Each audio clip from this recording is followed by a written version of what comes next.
does that anyways, right? Yep. This is the Star Game Podcast. You know, your guy Nix. You see me here. I don't know why it says BJ tonight.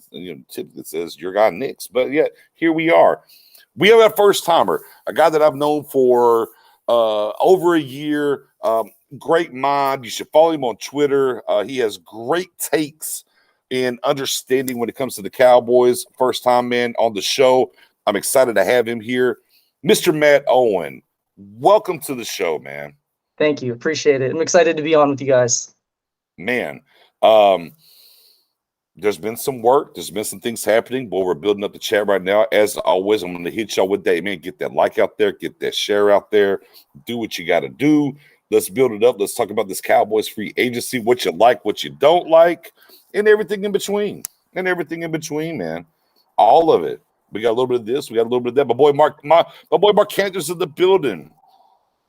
I think we got a 6'7" fatty in the middle you're going to like, Mark. I don't know if you follow my Twitter or not. However, I tweeted out some old mic'd up for our new defensive tackle. I think you're going to like him. Now we'll talk about the Beshams and oh man, what's his name? Carlos Watkins. Yeah, Watkins. We'll talk a little Carlos. Just a little bit, not too much. No, yeah, I mean, not a lot to talk about, but we'll talk a little Carlos. We're going to talk about what's on the horizons, what's being reported, and what's happening back and forth. But man, I'm ready to hear what Cowboys Nation has to see.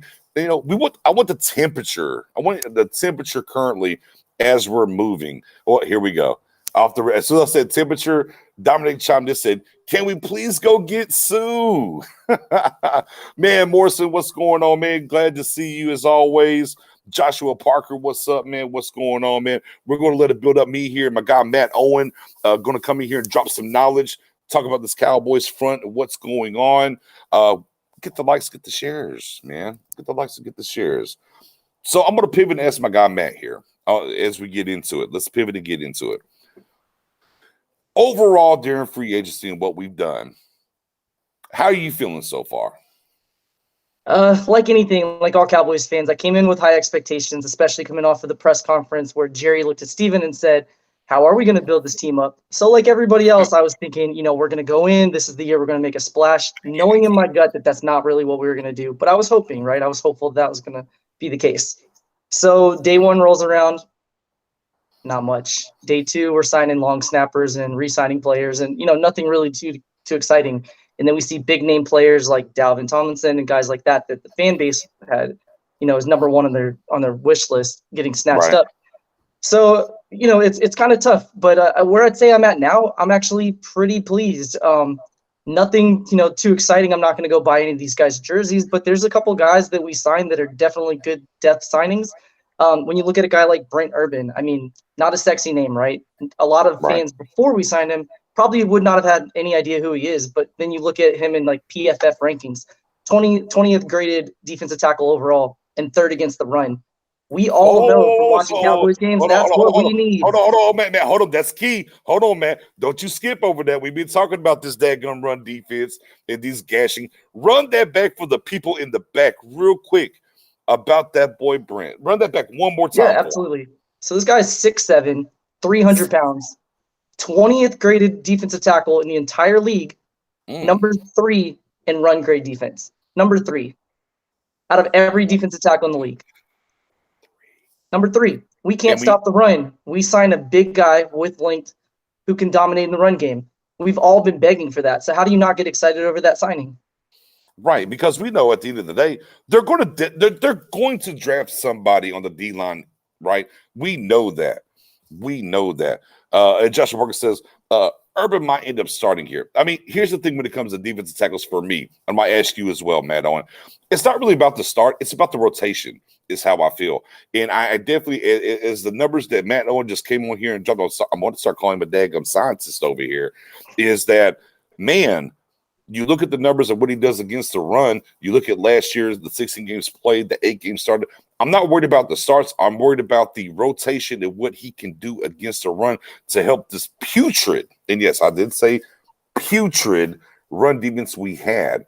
The starting doesn't matter to me as much as the rotation. Matt Owen, I'm going to kick that to you. What do you think on that? Are you worried about the starting or are you worried about the rotation? Yeah, I don't really care if he starts or not, truthfully. I'm 100% on board with you. It's all about the rotation. Having another body that you can throw in there with a guy like Gallimore opposite of him, having, I don't know what we're going to get out of Tristan Hill coming off of an injury, but Right. having a guy that we know for a fact can come in and help in the run game is vital. So whether he's playing, every 2 snaps or every other series, it doesn't really make a big difference to me. It's all about what he can contribute when he is on the field. And we're going to get him in and run situations, to And boy, start out with. And if he can add anything in the pass rush, that's great. and That's we're just looking for extra. that. And we're looking for that air guitar from him, man. Oh Looking yeah. for that Oh air yeah. guitar. And look, if y'all don't follow his wife on Twitter, boy, she's saucy on Twitter. She's Fun times. hilarious. Yeah, fun times on that side. Now we do encourage questions to be asked as we're talking as we go through this thing, and we do have a question popping up here. Owen, I'm gonna let you shoot at it. Should we sign Crawford back, gents? For my guy Dominic. Should we bring Mr. Granny Hips, as my guy Big King James calls him? Should we bring back Tyrone Crawford? I'd say probably not. I mean, he's added a lot in the past. He has position flex, right? He's battled through injuries. He's been a good player overall. I think we all agree he did not live up to his contract, but that's not his fault. They gave him the contract. He signed what was given to him. His agent did his job, and he was overpaid, frankly. However, when he is in the field, he does contribute, but he's not really elite at anything. So I would rather give those snaps to somebody else, maybe one of the younger guys on the rotation, or even Antoine Woods. I'd rather see a guy like that get a little bit more play time. Because if you look at the metrics and stats, when Antoine Woods is on the field, he's not a top flight defensive tackle by any means. But when he's there, our run defense is significantly better. So I'd rather see somebody like him or look into the draft. What about you? Yeah, and I'll answer that real quick. I got to shout out to my guy Space Cowboy. Man, if y'all don't go follow my guy Space Cowboy on Twitter, my boy will spaz. I love Space Cowboy, man. Hey, man, we got to link up pretty soon to get you on the show, man, for sure, no doubt. I mean, for me, when it comes to Crawford, you know what? He got paid to be the 3 tech because he was pretty good at the 3 tech. And as soon as we paid him, we decided to, you're going to be a defensive end and drop this weight and go back around and do that. So part of his overpaid to me when it comes to Mr. Tyrone Crawford was we did him an injustice once we paid him, right? But at this point of his career and what's going on, no, you don't bring him back. Look, we appreciate you. Look, we look at the coaches. He's not their guy. He's long in the tooth. He had another surgery this offseason. It is a business. Man, again, I love Tyrone Crawford. I love his spirit. I love what he's done for us. The willingness to sacrifice stats to help the team and do things. But no, there's no if, ands, or buts. You're not bringing Crawford back at all. And wow, definitely sign Crawford back. Are you kidding? Did you not just see who we man, can you run down the signings real quick for us? Yeah, sure. 3. What are the 3 signings we just had? So we'll start with the swing tackle. We signed Ty Inseki. If you're not sure how to pronounce his name, that's how you say it. I looked it up beforehand to make sure. He's older, 35 years old, played in the AFL, played for the Redskins, played for the Bills most recently. He's a swing tackle. He's not a starter. Yeah, give me those defensive guys real quick, though. Oh, yeah, no problem. So we signed Terrell Basham. Great name. He's a defensive end outside linebacker for the Jets. He's going to come through here and play. He's going to be a defensive end. So he'll add to the rotation. You can kind of expect maybe similar production to what Alden Smith gave. Potentially. That's probably what we're looking at realistically with him. But again, he's in a rotation with Randy Gregory and Tank, so we don't really need him to be a dominant force. Then we signed Brent Urban. That's the guy that I'm most excited about out of our signings so far. 6'7", 300-pounder, 20th grade overall from PFF, number 3 run defense. So he's going to come in immediately and add length. So you're looking at pass deflections, batted down balls, which could potentially lead to interceptions, and maybe a little bit of pass rush, but that's not his game. He's all about that run defense. So taking up 2 blockers at a time and freeing up those linebackers so that guys like LVE and Jalen, who struggled in the past, can hopefully have a little bit more freedom to get moving around without getting caught up by the guards and centers. And then we have Carlos Watkins. He's probably the least sexy of the signings. However, if you watch him, he actually bats down quite a few balls, and he adds a little bit more in the pass rush than what you're going to get out of Brent Urban. So those are the 3 signings we made defensively. Which means there's no Tyrone Crawford space here. Yep. So the definitely sign Crawford back. Are you kidding? It's not going to happen. The 3 guys that you added with hella length. Now we can kind of dip into the mold that people will say they are 3-4 guys, right? But again, and here's where I'm going to hearken Cowboys Nation. If you go back to Seattle, whenever Dan Quinn was there, and you looked at his front, he kind of employed 3-4 defensive front guys with his bare fronts and different things. He tried to do it down there in Atlanta. Sometimes it didn't work. So don't fall for the banana in the tailpipe, if you will. He's signing length guys. That's what they did in Seattle. That's what he tried to do in Atlanta. Doesn't mean we're switching to a 3-4. Again, you have to tell me, where does Crawford fit in that at this point? To me, he just doesn't. He's not a Dan Quinn guy. Again, it's back to appreciating him and what he's done for this team and whatnot. But it is absolutely unequivocally time to move on. No ifs, ands, or buts about it. So, yeah, man, I appreciate Crawford and whatnot, but he's not going to fit into this thing, and we're going to move forward. With that being said, as you see the length and everything, Matt, I'll pivot a little bit. We're going to get into some more free agency talk. That's what we're going to talk about tonight. But the one thing that kind of keyed in my mind, the one thing I kind of thought about a little bit was, we've heard length be talked about before and height and stuff, and sometimes we saw it matter, and sometimes we saw it didn't matter, depending on what they did. It seems there's a very big focus here with Dan Quinn, right? For following the breadcrumbs all of a sudden. Length apparently matters, no matter how sexy Watkins is versus Brent or, whoever.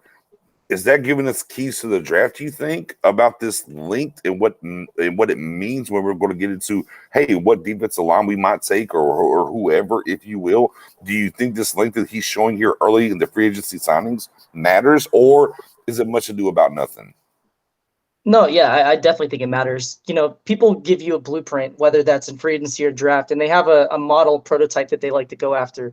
If you look at Dan Quinn's defenses in Atlanta, I know he was not the defensive coordinator the entire time. He was the head coach, but they kind of had a mold for guys that they drafted too. He likes big defensive backs. He's not drafting those 5'9", 5'10" guys. He's drafting those 6'1", 6'2" cornerbacks. He likes speed defensive ends, and he likes smaller linebackers.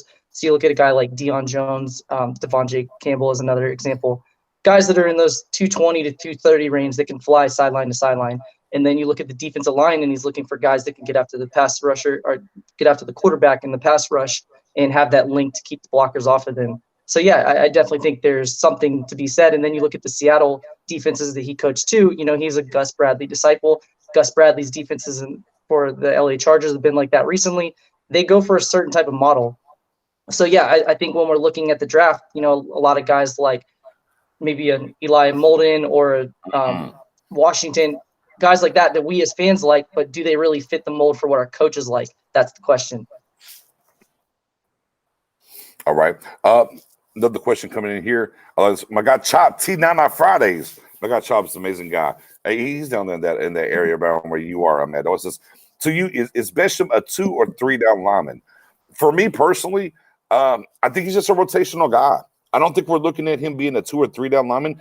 I just think, if we're fresh in what's going on, I think it's situational what they want to do, because we have to think about, the Leo position somewhat and how that's going to factor in and how Dan Quinn's going to employ that. We start talking about the bare fronts, right, and what they're going to do with bare fronts. Does Dan Quinn think, okay, well, on certain situations, Besham can kick inside and be, Bennett-esque, if you think about the Seattle defense in there. So, I don't know if he's a 2 or 3. I think it's position. I think it's, I don't want to say game by game. I think it's situational when it comes to Besham. It's kind of what I think. I think it's situational. Is there times where he's a 3-down guy? Possibly. Other times where we're going to see him not on the field at all. I think it's kind of the same thing. It's kind of what I feel about Besham. I think he's linked. He's coverage. I start thinking about Ane a little bit here, and I know Ane is not going to meet the requirements that Dan Quinn likes, and I'm starting to get a little nervous about Ane in this defense. At first, I thought, oh, yeah, boom, the Leo position, whatever, we're going to see him come and do. But now I'm starting to think when I'm seeing, like, they go get a Besham or whatever, I'm like, is that really what's on Dan Quinn's mind and what he thinks about him? Because, again, he wasn't here when we drafted Ane. I'm sorry, Ane. I should stop saying Ane. But Matt Owen, Besham 2 or 3 down lineman. What do you think? Yeah, I agree with you. It's going to be a rotational based on the game situation. You may see times where he plays an entire quarter. You may see times where he's not on the field at all. It's just going to depend on what the offense is doing. That's how Dan Quinn's going to use him to attack. And then I'd also like to remind fans too, we as fans get caught up in the 3-4-4-3. How does this player fit? Truthfully, if you look at defenses around the league, most teams are in nickel 60% of the time or more. league wide. I think the league average last year was 62%. So doesn't really matter too much of how we use him in a 3-4-4-3 because that's just going to be early game situations for the most part, or maybe in an attacking situation. So it's really going to be how is he going to fit into a nickel defense? And like you mentioned, you could slide him inside. You could tank inside sometimes and have him line up next to him with Gregory opposite of him. So there's a lot of different ways we could utilize him. Right. Absolutely. A lot of I know I was just going to cringe when I say this. Position flex on the line. But hey, we're not going to get too deep. My guy Jeffrey's checking in, man. What's going on, Jeffrey? He says, Knicks, do you think we need to bring in Quan Alexander? Hold on. We do have another guest joining us. Boy, my brother from another, my young Jedi friend. I love to watch him spaz on YouTube. YouTube, yes, and also at times on Twitter. My guy, Space Cowboys in the building. What's going on, brother? Let me just make sure I'm all good. Yeah, I'm all good. What's going on, fellas? Thank you so much for having me on. I don't mean to hijack, but once again, no, you're fine. Welcome aboard. Yeah, come on, man. We want a good time. Hey, look, now, y'all know it's Friday night, right? Let me be clear here. Hey, for everybody here, make sure, man, we're going to get all these questions, man. I see y'all popping up, man. The chat's popping, man. We appreciate it. You got to do two things. Like, share, all the way across the board, because when you get to Friday night and you get on with me, and we're doing the Stargate thing, I'm liable to go for 5 or 6 hours. It's happened. I'm known for that. Now, I'm not going to look. Is Matt Owen just nervous? Is like, he. I'm known for it. I'm not going to try to hold you all that long. But with that being said, you came out the right time. I'm going to spin it around the board, as my guy Jeffrey just asked. Knicks, do you think we need to bring in Quan Alexander? I'm going to start with Matt Owen, and in space, I'm going to get to you next. Do we need to? No. Would I like to? Yeah, absolutely. I don't think he's a signing that we're going to make. I would love to see us make a splash there. I think we're more likely to draft a linebacker than we are to sign somebody like him. So, no, I don't think he's somebody we're going to go after. He's young. He's had a couple injuries in the past. He's coming off of an injury, as a matter of fact. I don't think he's somebody that we would make a splash for, and Steven's not really a splash guy anyways. So I personally would say it's not likely at all. Space? Talk to me. No, I'm kind of – the problem with him is that I know he played for the Saints last year, and even in those 7 games, he wasn't really that impressive, to be honest with you. I'm looking at his stat sheet. Let me pull it up. He played in 7 games. He had 27 combined tackles, no sacks, no interceptions, no tackles for loss. He did have 2 fumble recoveries and a forced fumble, but – if I'm going to sign him, it's just for depth purposes. I wouldn't sign him to be a starter because, honestly, I feel like you can get – not to jump the gun here, but I feel like you can probably get more value out of Keanu Neal playing linebacker, more specifically weak linebacker, rather than just going after Quan Alexander. You know, I liked him in Tampa Bay, but – and a little bit – I think he went to San Francisco after that, and I liked him there. But I don't trust people when they get a torn Achilles. I understand that medical advancements have changed things, but I usually try to shy away from that, especially with the linebacking position, because you definitely need someone that's going to need to have full strength. And who knows? People are different, but I'm staying away from him. Now, you did say torn Achilles, I believe? Yes, he tore his Achilles. Well, now let's go ahead and pivot into this free agency talk now. Let's go ahead, because we're talking free agency, guys. So, torn Achilles, you say. Mm-hmm. Are we bringing the safety in this week, guys? Right? That's been reported. We're bringing the safety in, right, Matt? Are we bringing the safety in? We are, yeah. 3 of them. Well, 2 of them for sure. Let's talk about the number 1 guy they're bringing in, though. Got a little history with Joe Wick, got a little history with Dan Quinn, right? My guy, I like to name him Kamikaze. He's coming off of a torn Achilles. Oh, okay. All right. So let's start there. Because obviously they're going to bring a safety in. And look, let's be clear. Maybe a breath of fresh air for Cowboys Nation.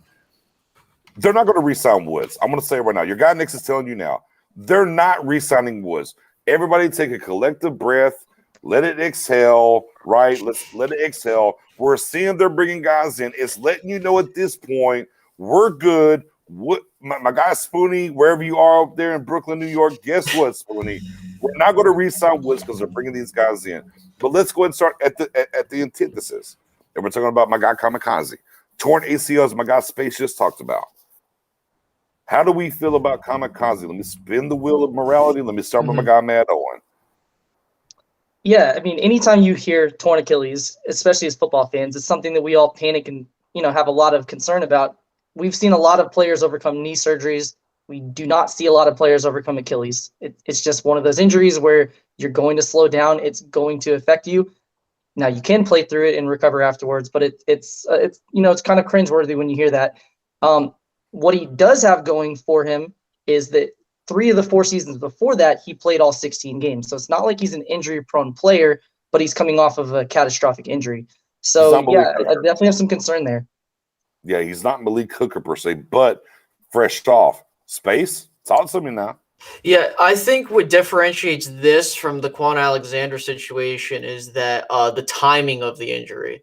With Quan Alexander's injury, I think he suffered it in week 16 of the NFL season. So now you have to worry about the recovery time and possibly if he misses time going into next year. Meanwhile, with guys like DeMonte Casey, I believe Keanu played all 16, if I remember. Or no, am I incorrect on that? Because I haven't really been paying attention to Keanu Neal yet, just because I want to do a little bit more research on him. But as for Casey, he got injured earlier in the season, and so I kind of look at it in the same similar situation as Dak. Sure, they're not different. I know the injuries are different, but I would rather take a chance on someone who's injured early than those that got injured later on, because now I'm hoping they come back, and by the time that I'm starting to evaluate players, they're still recovering. You see what I mean? So I think I would definitely, and I put this on Twitter, I think if it were to salvage anything from this free agency is you bring in Keanu Neal to be your linebacker, your weak side linebacker. You bring in either Malik Hooker or DeMonte Casey to be your safety to pair alongside Donovan Wilson, and maybe you get another. I think you need to go after another veteran corner. If you do that, I would say that's a solid offseason. I'm not going to be super overly excited, but I would definitely feel a little bit less anxious and apprehensive to the cheapness. So, okay. And I think everybody in the chat telling me he's played 15 games or something like Keanu Neal. So that's reassuring too. So. Yeah, I mean, from the outset, and look, when I talk about from the outset, I'm going to talk about all the way from the very get, if you will, of Keanu Neal, which was talked about way back in late January, early February. For me, I was always down on Neal because I'm like, well, I got Deshaun Watson, Jesus, and all the memes right now happening. Sorry, Donovan Wilson. And I'm like, well, Keanu Neal is Donovan Wilson. I don't need that. I want to see Donovan Wilson flourish. So I was always out on Neal. Now, if Neal wants to play linebacker, and that's my bridge to my guy Jeremiah, aka the Joker, if you will, from Notre Dame, well, you can talk to me a little bit differently, right? I don't like, again, Neal at safety. I'm good. I don't need that here because we have Donovan Wilson here. I need the free safety. I need the land shark, right? I need that guy. And look, for me, and the thing that I know, and I'm going to drop this here, is that it's Kazi. The Cowboys are definitely all in on Kazi. I know this for a fact. Unless he's coming in next week. When he meets, he's going to meet with the team doctors of the Cowboys. I promise you that. Put it on everything. If that doesn't go well, the guy you're going to hear next is going to be Trey Boston. I'm just telling you. If the things check out the right way, it'll be Kazi's going to get signed. That's what's going to happen. If it doesn't check out the right way, I guarantee you, I believe in my soul that they're going to pivot, and Trey Boston will be the guy that they're going to bring in here. So I will pivot and run it that way. We talked about a little bit Neal. We talked a little Kazi, right? We know Harris is gone now, man. The big three and all this. Trey Boston versus Xavier was, and look, my guy John Owen on Twitter, by the way, said that Kazi was basically Xavier Woods. He just catches the ball. And I'm not sure I agree with that all the way. I'll be honest with you. Maybe a JJ Wilcox that catches the ball, maybe, but maybe not so much the other guy. But let's pivot. Let's say the Achilles, and we're worried, maybe whatever, where they're coming back from. The next step will be Trey Boston, is what I believe and what I've heard. What do y'all think about Trey Boston being the guy that's next up on the free safety list for y'all? And I'm gonna start with Matt again. Yeah, Trey Boston's an interesting name, especially when we hear that we have confirmed that KZ and Malik Hooker are coming next week, and we have not heard that about Boston. So it's kind of interesting that that's the case. I like Boston. I've liked him the last few off seasons, but there's that question on why doesn't he stick? He's pretty good in coverage. He's pretty good in the run game. Yeah. He doesn't get injured a lot, but he doesn't stick. So to me, that says there's something about him that the teams themselves aren't in love with. I think kind of what he does is because he's not really exceptional at anything, he's the guy that teams are like, we could replace him. We could potentially upgrade him. I'm definitely interested in him. I like what he offers, but he's a Band-Aid. He's a guy that you want to sign a 2-year deal max while you draft a safety and let that guy get a little bit of burn behind them before you give them the starting role. But yeah, it's definitely interesting. If you compare the two guys, they're completely different types of players, right? KZ and Boston, but I'd be interested in either. I personally would prefer either of those over Malik Hooker just based on the injury history. It's scary when you have 2 big injuries in a 4-year span and then injuries in college. I would personally rather have either one of those over Hooker. Okay. Space, talk to me. The best way I could put it is that I think that Trey Boston would be great if you're and when I mean great, I mean if you're looking for a guy that you can just plug in and be like, hey, he's my starter, nothing special. He's your guy. I think that's I look at him on the same level I looked at him as, Brandon Carr, because with Brandon Carr, he was a guy, okay, you can have him there. He can be a starter. He's not flashy or does anything.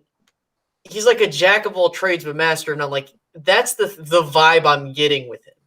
So for me, if I get him, okay, cool. I have a starting free safety that I can lean on. But for me, I don't want the Cowboys to get him or whoever they get and just settle. I still think you draft a guy as the bridge player, whether that be a guy, the 2 guys out of TCU, Washington or Moreg or Richie Grant, whoever it is. I still think you draft a safety in this draft, regardless of who you pick up. In terms of the other guys you mentioned, such as KZ and Hooker, I think that KZ will be a Cowboy if things all check out. I think he will definitely be a Dallas Cowboy when it's all said and over. If he doesn't check out, I think that Malik Hooker will probably be one if he checks out. So I think that's the tier list I'm looking at. But in terms of this whole thing, I would not mind Trey Boston. I think he's the safest option. I feel like I would prefer him over these other guys so that, I don't have to worry about an injury history. But overall, I think that I know who the Cowboys are going to be going with. So, yeah, I mean, if he checks out, great, let's do it. At this point, as we're looking at free agency, to me, no matter who they add at the safety position, they're drafting a guy. They are drafting a guy. And again, what we're looking at now, to me, as we're watching the outset and we're talking about the different guys that they've brought in already, who they have signed, who they're talking about, right, is that, again, we're watching Stephen Jones say, well, I'm going to cover my bases, right? I'm going to get my bridge guys. So I'm free. Like, okay, well, we got this guy for a year. Cool. I can take whatever it's in and I can move around and I can do what I got to do. Look, I also believe this as well. Book it, mark it at 10:40 Central Time. Your guy Nick is telling you the Cowboys will unequivocally sign the outside corner. I'm telling you, it's going to happen. I don't know what it's going to be. Look, I'm not saying it's going to be a Dory Jackson. I'm not going to tell you it's going to be Fuller, but they're going to sign the outside corner. They're going to cover themselves. There's no way. There's no ifs, ands, or buts that they're going to go into the draft and sign all these other people and be like, oh, well, damn, they didn't sign the outside corner, so we know where the Cowboys are going. They're going to do something in the outside corner still, right? So it's like, okay, let's pivot. We went through the 2.5 so odd years of Dak, right? And I think I want to get to this point when it becomes to this particular offseason is that we got Dak done. We went through the press conference. As Matt Owen alluded to earlier, even Jerry said, oh, shit, well, I want to, yeah, Steven, what you going to do, right? And yabba dabba do and all that, right? And we did all those things. So it kind of led us to believe, like, okay, bet. Even me, look, and I ate crow Wednesday on the show. I ate crow. I was like, hey, man, look, they got me. Look, I never expected them to go out here and sign 2-3 big splash guys, but I'm like, oh no, they're going to get a good toy, if you will, for Dan Quinn. That's where I was at. He's new, get him over the hump. We got the money, we've made the moves, it's going to happen, and it didn't. And even I held the line like Braveheart. I was holding the line. I'm holding the line. Hold, right? Oh, there's Delvin Tomlinson's gone. That's okay. Hold. Oh, Malcolm Burke got traded. Me and Matt Owen went back and forth actually on Twitter about that. He's like, he's gonna be a free agent. I was like, yeah, but he's still on their team. It's like they should go ahead and offer him a 6th-round pick for their troubles. What happened? Jacksonville. Hey, here's a pick, and look at the contract they got him for. Oh, that's okay. Hankins, $3.5 million. Okay, all right, but damn it, I can't hold no more. Shit, I can't hold no more because all these guys are leaving. And what are we gonna do? All right, we're getting the Brents, we're getting the Watkins, and here we are.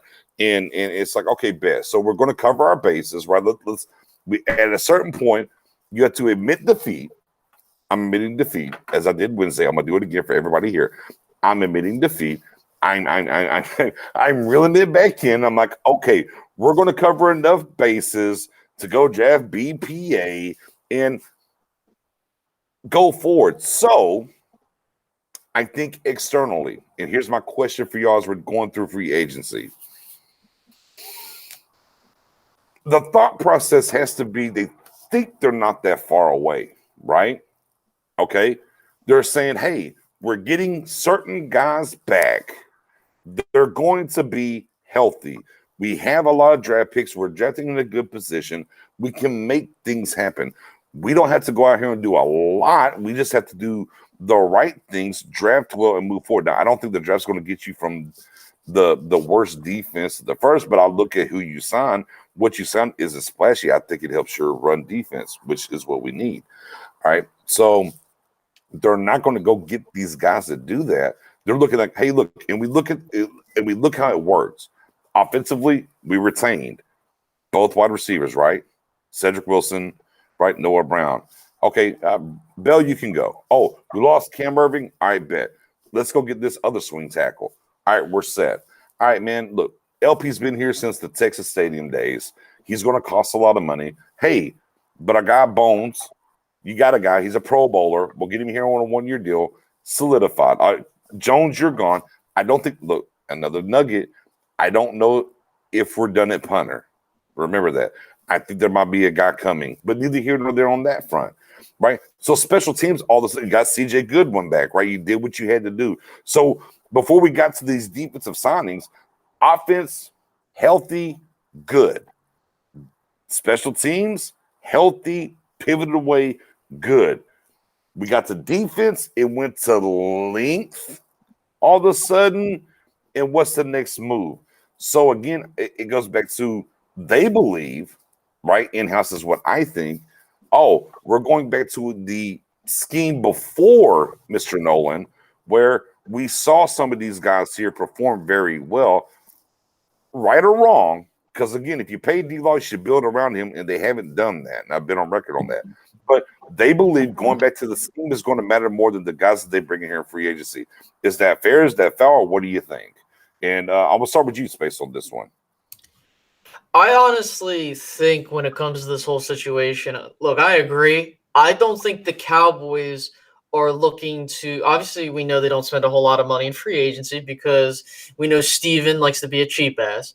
But – and that was evident from what happened. They, and it kind of irritated me because you really had some guys out there that you can go get and be like, yo, these guys can really impact your defense to the point to where you can have a possibility of jumping to the mid-tier level of defenses. Now, of course, they don't do that, and it still solidifies the point they don't want to spend a whole lot of money in free agency. And again, to your point, offensively, you didn't really have to do much. Figure out who you want to retain at wide receiver. You decide to retain Noah Brown and Cedric Wilson, which is cool. You have another year of Gallup. Really, the only thing you had to do was just sign some offensive line depth. That's it. Then going on to special teams, to your point, I think that you figured out the punter situation. You kicked Chris Jones off the bridge. Do I think Nicewander is going to be the guy? I think he ultimately will be, but I won't be shocked if we have a punter competition this upcoming training camp. So special teams, you still have bringing back C.J. Goodwin was huge. Losing Joe Thomas, but you could probably get someone else. But you still can do a little bit better there. But more importantly, with LP, sucks to see him go. But honestly, you really need to find a successor to him. I've been saying this for the past 2 seasons. Listen, he's eventually going to go. Luckily, you have a guy with connections, and you are able to get a guy who's been solid at long snapper for the Rams. Will he be fantastic? I don't know. As long as he does his job, I really don't care. Now, getting to the defense.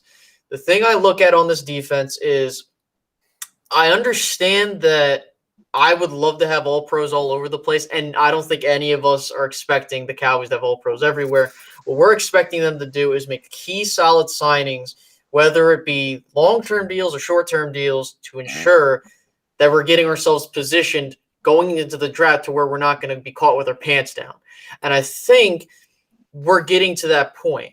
Maybe you should have sent a future 23, 24 7th for a Michael Brockers. I don't know. Maybe I'm crazy there, Space. Maybe I'm crazy there. Yeah. Somebody's trying to tell me Brockers is washed, and I'm like, oh, no, I don't think he is. No, he isn't. Right. I think that it's still, I would like the Cowboys to go and get another defensive tackle because I want to make sure that we're covering our bases. Who do you want? Who was it? Now the names are who was it? I'm trying to remember the guy's name. I got to take a look at my list. Look at the list. That's fine. Matt Owen, jump in there while he's looking at this list. Matt Owen, jump in there. Jump in there. Bro. Yeah, no problem. So I'll kind of piggyback with what you guys said. Going into the offseason, as fans, we want to fix as many holes as possible. It's just not realistic. There's too many things to do in an offseason that you just can't accomplish in 1 year. So what we did was we looked at improving. We did not sign the Dalvin Tomlinson who fixes the defensive tackle. We signed the Brent Urban who improves the defensive tackle. Did the exact same thing with Carlos Watkins. He's not a flashy guy. He's not the be-all, end-all answer, but he helps improve that rotation. And that's all you can do is just, position yourself as best as you can in free agency so that when you get to the draft, you can draft the best player available and not have to worry about reaching for a position because you need that position. So that's kind of what I think we did this offseason so far. Obviously, we have ways to go. Covering the offense, we got our quarterback back. Hallelujah. Yeah. That was mission number 1. We're good. Yeah. Wide receiver, we're set. We got Noah back. We have Cedric back.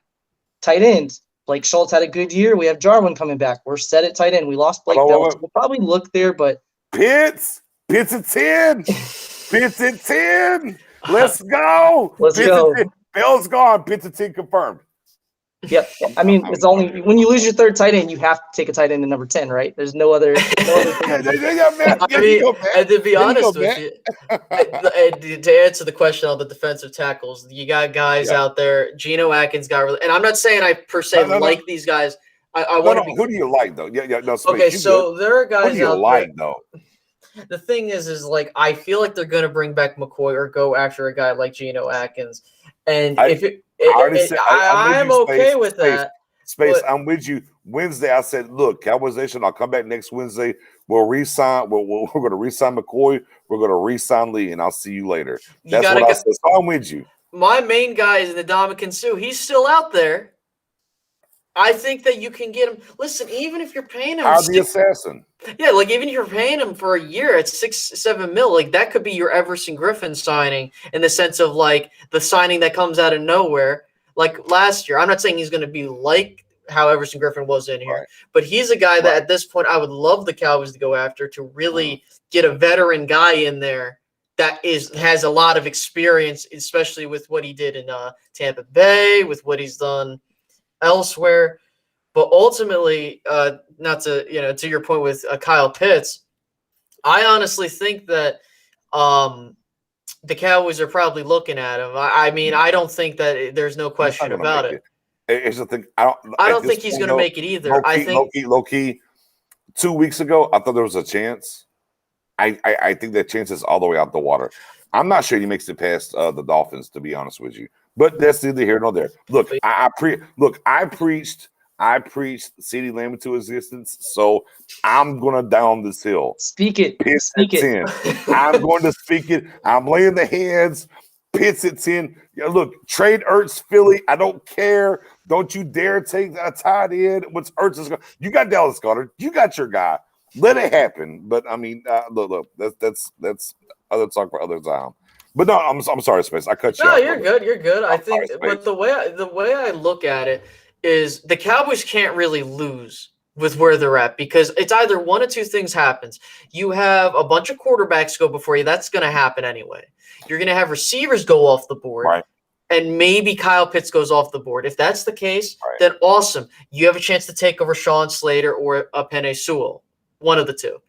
Okay, if both of those guys go and Kyle Pitts or one of the receivers makes it to you, awesome. Now you have a chance to take one of them. The one thing I don't want the Cowboys to do is reach for a defensive player. I think that honestly, if it were up to me, you could probably trade down and you can go get a corner, or more importantly, all right, you can get a Nick Bolton. Hold that thought, Space. I like where you're going because now you led me right to the question I was going to ask. This is called a great segue. He led me right. Go ahead, Look, bro. I was ready to ask this question. I just waited. And Space said, "Let me just take you there." So here it is. And since you did that, I'm gonna start with Matt and go to you. If you're at 10, and you gotta take defense, don't tell me about who's on no trade down, no nothing. I'm telling you, we are going to stick at 10 and take defense. Matt Owen, who is the guy at 10 that you have to take from the defensive side of the ball? Yeah, this is going to be interesting because I feel like we may all have different answers. We have to take it. I'm going with it. I'm taking Caleb Farley. I feel like he has the biggest upside. He has the length we would look for. He's a Dan Quinn cornerback. When you look at his size and the guys Dan Quinn likes, that Seattle mold, the guys that he drafted in Atlanta, that's Caleb Farley. I like Surtain. I just don't – honestly, I don't think any of the defensive players aside from Parsons are truly a top 10 talent. But I feel like with Parsons' red flags, I'd be shocked if he's on our draft board. So, yeah, I'm taking Caleb Farley. Space, you got to take defense at 10. Who's your guy? You got to go there. I'm not letting you off the hook. I'm probably thinking J.C. Horn at this juncture, mainly due to the fact I need a corner that can be physical and grabby. And before people say, oh, we don't want him causing penalties, here's the thing. I need a physical corner. The Cowboys have lacked that for the longest time. I don't remember the last time we had a really physical corner that actually had an impact. And I do like Caleb Farley. I like his upside compared to some of the other guys in this draft. The reason why I'm taking J.C. Horn is because I feel that he can definitely be the guy that can really be a playmaker in this defense. He can be grabby. He can be – and you look at some of these other guys. As you say grabby, Richard Sherman was very grabby, if you will. So Brandon Browner, same thing. I'm picking up what you're putting down there, Space. Go right ahead, sir. So, yeah, I think that this is why I understand that there are people that are in the Rich Sherman hive, we need to get Rich. I think you don't need him because it's funny because I've been hearing, maybe you can get a guy like him in J.C. Horn, possibly. So, for me, J.C. Horn's the pick there if you had to go with someone. Here's my thing. Man, I'm painting into a corner here, guys. Y'all know I have been team offense, period, at 10 because we don't have a Aaron Donald type. We don't have a Jalen Ramsey type. We don't have that guy, in my opinion. And if I'm wrong, I'll come back on here and I'll own it. There's not a guy defensively in the top 10 that changes your defense overnight. And that's been my issue from the outset. Here's what I will say, and I'm going to speak on the two guys that y'all talked about. One, I absolutely unequivocally, when we talk about Farley, I do believe his ceiling is absolutely from the top three that is mentioned, Surtain, Horn, Farley. I think Farley's ceiling by far is the highest. The problem with Farley is his floor is for sure the lowest. I'm going to give you a name. What I think his ceiling can be, guys. It's that guy that has 13 different kids. Cromartie. Okay? I think he can, because remember, if you go back to when Cromartie was coming in, people didn't know about him. They're like, oh, they were kind of this, that. Oh, he's an athlete, he's this. And I just saw in the chat, I'm sorry, whoever posted said, oh, there it is right there. Hold on. Let me get my star. Man, shout out to my guys over there at Star Boy Show. Farley relies on his recovery speed way too much. You know who did that? FSU. You know who that was? Cromartie. Relied too much on it, but it worked for him. So again, I'm intrigued with Farley. I'm very intrigued with Farley because I think at 10, he's the boomer bust. That's what I think. I think you could take him in 3 years from now. I'm like, whoo, y'all motherfuckers were dumb as hell for not taking him. And look at the Cowboys getting him at 10. On the same token, like, well, you traded up for Maurice Claiborne and look what you got. So it's kind of that when it comes to Farley. I'm very intrigued by Farley. I said that from the outset, and that's why I'm kind of out because I don't think the Cowboys need that, if you will. I like Horn. I like Horn a lot. And look, back to what we're talking about with the grabby and whatever. But if you're here's what I know about the NFL. I go back to old Richard Sherman. If your game is grabby a little bit, they don't throw the flags. Like everyone's worried about them throwing flags on Horn. However, if you come into the league and you're grabby and whatever, these officials go, oh, that's just your game. It's fine. Like you're not really that grabby. That's just what you do. And they let it ride. Look. I'm gonna say it. I have not said this yet for everybody that's tuned in and everybody that's in here. And I'm gonna take this and I'm gonna down this hill mantra moving forward. I'm out on Surtain. Period. It is a bust. It is terrible. It is a horrible pick at 10. He's too slow. I don't care about the NFL bloodline lineage stuff. At best, as we're hearing about certain people talking about maybe he's a safety at best, bruh, that's all I need to hear. I can go back and watch one of these guys that didn't play last year, Chase, right? Cook him in LSU. Cooked him. And it was easy. It was effortlessly. Like, I don't worry about taking Chase when he missed a year. Surtain played. I could say I worry more about Farley missing a year with the injury. I'm taking Farley over Surtain. I'm sorry. I'm out on Surtain, guys. I'm out. So I'm going to spin the wheel, and I'm going to let y'all go on this as well because I'm taking a hot take on Surtain right now. I know we've heard whispers that the Cowboys are looking at Surtain and everything. For me personally, I am completely out on Surtain. Let me see where y'all are at. Space, I'll start with you and go to Matt. Surtain, are you at number 10? If the Cowboys take Surtain, I don't care who's on the board. I'm just saying the Cowboys take Surtain. How do you feel? Are you good with that? I can live with it. My only problem with it is that you're getting a guy that I think is just going to be a basic. And what I mean by that is you're getting okay, he's a solid starter that might get you a couple turnovers and he maybe can do well. He's like the most basic corner. Like he's not like a Farley or a Horn where they're a little bit faster and agile. With him, it's just like, sure, you're pairing him with Trevon. Cool. Got the cohesion there. But I just don't see how Dan Quinn takes a guy like Patrick Surtain. It would baffle me because I don't see how I don't know how Dan Quinn can vouch for that unless he really doesn't like the other guys. I wouldn't be super pissed if we took Farley. It depends on who's on the board, but I don't want the Cowboys to panic. No board.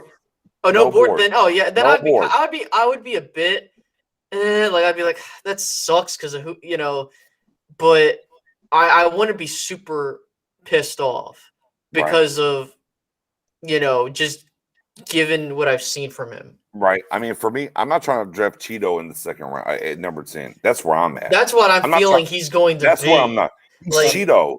At best, he's Cheeto. Like, his ceiling, to me, I think Surtain's ceiling has already been reached. There's no growth there. But with that being said, Matt Owen, that's hey, man, that's your guy needs to stop. Matt Owen, what do you think about Surtain at 10? No, you guys nailed it. Yeah, I'm not taking a player at number 10 that does not have top 10 potential. If I'm forced to take a player, I'm not taking somebody whose ceiling is being an average starter. That's why I would rather swing at a guy like Farley or Horn, who I think could potentially be a Pro Bowler. even if they have a little bit lower floor, I'd rather take a shot at that, knowing that the ceiling pays off and justifies it. You look at a guy like Surtain, and he's your number 2 cornerback. That's what he is. In every single game, you're going to have a few plays a game where he gets matched up on somebody who's just going to torch him, and you have to hope the quarterback misses it. But that's scary. I just couldn't take him. Not there, at least. Maybe in a trade back, but he's go. definitely number 3 or 4 on my list. Look, real quick. And Queen says, if you remove who his father was, where he played at, and who his former teammate was, will we even talk about Patrick Surtain? It's a great point. No, probably not. The only reason I've seen Patrick Surtain get the hype that he's gotten is because, hey, his father played the game. He went to Alabama, so that credibility goes up there. Oh, he also played with Trevon Diggs. So in terms of Dallas, it kind of increases his value there. But again, like you mentioned, I do believe when I say he's the most pro-ready, I mean he's like the plug and play. He could be a solid starter for you like day one. But I'm not looking for that. Right there. Right. I'm not looking there. Right. Right. And usually first-year cornerbacks struggle. I don't think he's going to struggle immensely. My problem would be you take him and he ends up being Cheeto, maybe slightly better, but I don't see that. And then maybe, you don't have to worry about being a massive drop-off compared to, if you miss out on Farley and Horn, they're being all pros, and you just got stuck with a basic guy. You know what I mean? But I feel like there's a lot more guys you can get at 10. And I know we're talking free agency, and we have all the way went off the rails. Man, the chat's talking to us. Man, we're going to go where the chat wants us to go. We're going to pivot to some draft talk, guys. So we're fluid here. When it comes to Stargang Live and the podcast and what we do and who we bring on, everybody knows we're fluid here. We're going to get back to some free agency talk. But, man, the comments are coming on the draft stuff, and we're going to talk about it a little bit. My guy Stevie Mac 23 says, I feel safer with the defensive players at pick 44 than I do at 10. Stevie Mac, from your lips to my ears to God's ears, this is the thing that I've been preaching since I came out in January and said Pitts at 10. For me personally, I'm gonna give y'all space to respond to this. For me personally, I think the go-to pick at 10, if you're sticking at 10, has to be offense. It's going to be crazy. Hey, look, if it's Jamar Chase, so be it. If it's Waddle, oh my God, Nick, you're saying wide receivers. Oh my God, I am saying wide receivers. If I'm talking about Slater, look, my God, if Sewell falls to us, if Penny Sewell falls to, okay. If it's Pitts, because I think the offensive players are higher and better, okay? I agree with you. Here's the biggest thing I've said throughout all of this for first-time listeners of Stargang. Hey, make sure you hit that sub, hit that notification. Come follow me, your guy, Nick's, underscores in between. What I've said is the defensive talent, the bulk, is in rounds 2 and 3. Some are going to get to 4, but 2 and 3. When you look at the Cowboys' picks, 2, 3, and 4th round, we have 5 picks. Look, if the Cowboys want to trade back from 10 and do some things, I'm okay with that. That's fine if you got a suitor and it works out. However, rounds 2, 3, and 4, with those 5 picks, we need to be proactive and come up the board and turn those into 2 second rounds and a 3rd round pick, because that's where the defensive meat is. And that's kind of how I felt throughout this thing. Matt, I'm going to start with you. Defensive player at pick 44 better than 10. How do you feel? Yes, no, you're buying that? Better. Yeah, I'm all on that board. I'm buying it like crazy. So, yeah, the way I look at it is, if you ask me, which you did, to give you my player at 10, I have 1, 2 guys that I'm even considering. If you ask me at 44, I have a list of like 15 players. I'm like, yep, sign him, draft him, let's go. It's just, you look at the defensive tackle talent that's going to be there at 44, and you look at guys like McNeil, you look at guys like Shelvin, somebody like that at 44, I'd be on board for that. You look at some of the cornerbacks that are going to be there, some of the safeties that are going to be there. 44 is where I get excited. That's why I have no problem where a lot of fans are like, you can't go offense, you can't take Pitts. You absolutely do take Pitts if he's there, first of all. But yeah, I'm cool with taking a wide receiver. I'm cool with taking an offensive tackle at 10, because I think those guys can make our offense even better than what it is currently, and we're going to rely on our offense anyways. So let's go ahead and go all in there, and then look at 44 in the other second, third round picks that we have, and try to build up that defense. So yeah, I'm buying that all day. Space. You listen. I've been on the train of you draft an offensive player at 10 for the longest time. Even when the Cowboys were projected to get a top 5 pick, I'm like, you still go offense. And so for me, I think that initially it was you get Penei Sewell. Then as the Cowboys started winning games, I'm like, okay, you know what? I don't know who's going to be available at 10. Maybe we'll see what defensive players are there if things change. Rashawn Slater, I'm starting to see him. I'm like, maybe we can nab him at 10 if others aren't paying attention. Now his stock is rising. Right. Kyle Pitts then gets mentioned. I was a bit apprehensive to that initially, but then as I kind of see how things are playing out, I'm like, okay, maybe. I need to see how we go about free agency before I jump on board that train.